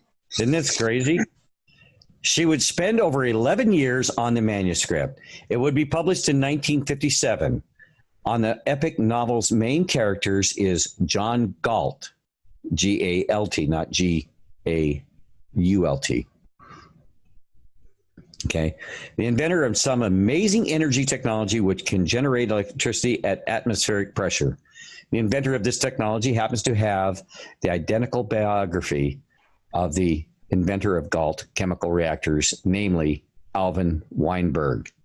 This is but a few of many remarkable coincidences which tie Atlas Shrugged to many of the major characters associated with the Manhattan Project. There is also the matter of an illegal act Ayn Rand committed around the time of her screenplay. Top Secret being seized out from under her despite all the studio initial verbal promises, what would not be discovered until 1996, 14 years after Rand's death. Physicist author David Harriman found the illegal second copy of, in quote, Top Secret in a cardboard box inside Ayn Rand's cluttered garage. The original screenplay would eventually be found in the Truman archives. It appears Oppenheimer was the only key character who was, in quote, in the know and could possibly warn Rand what to happen in the foreseeable future. Back then, it took a lot of time to make a second secret copy of a screenplay. This is but a taste of the intrigue around Oppenheimer and Rand back then. We're running out of time here, guys. We've got 4 minutes left till the top of the hour, and we don't have enough time to finish this, but there's just a little bit left of it.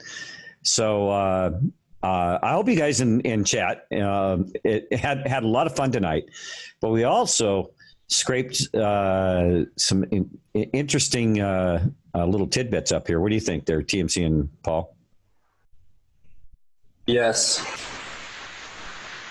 I find it super intriguing that this all ties in Tesla with Ayn Rand. Done. Pretty incredible, huh?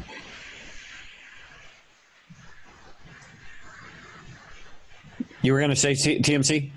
Oh, this is all new to me, man. I know a little bit about Tesla, but I'm not into the soap opera kind of crap.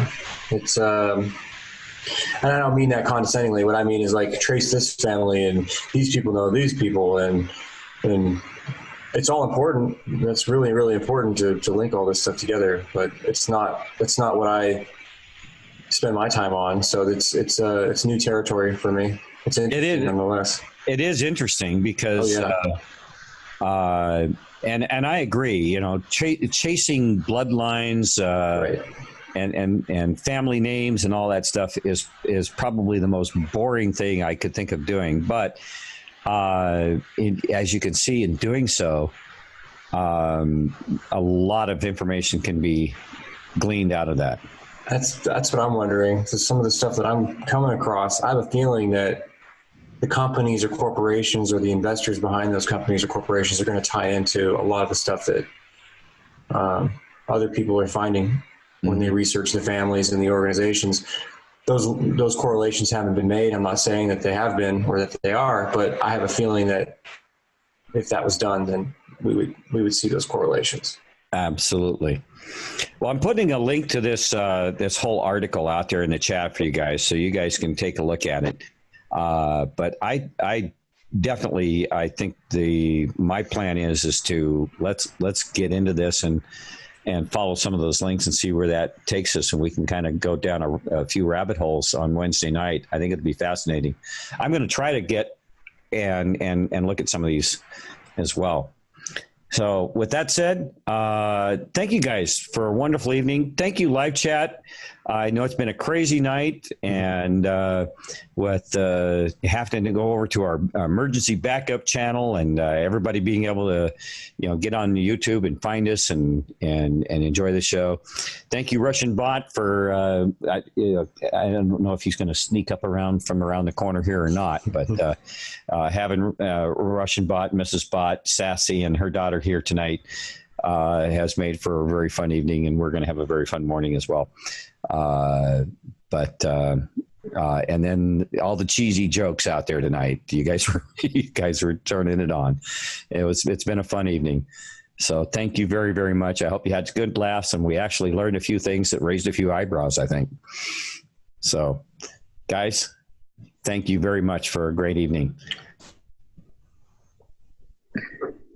Adios. All right. Well, let's fire up the old TR-3B and zip it back to good old planet Earth with all of its issues and problems.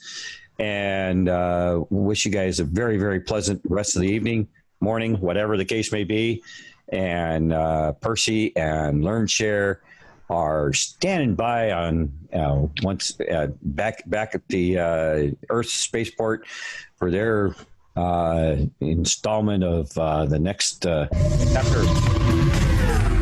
Take it so far.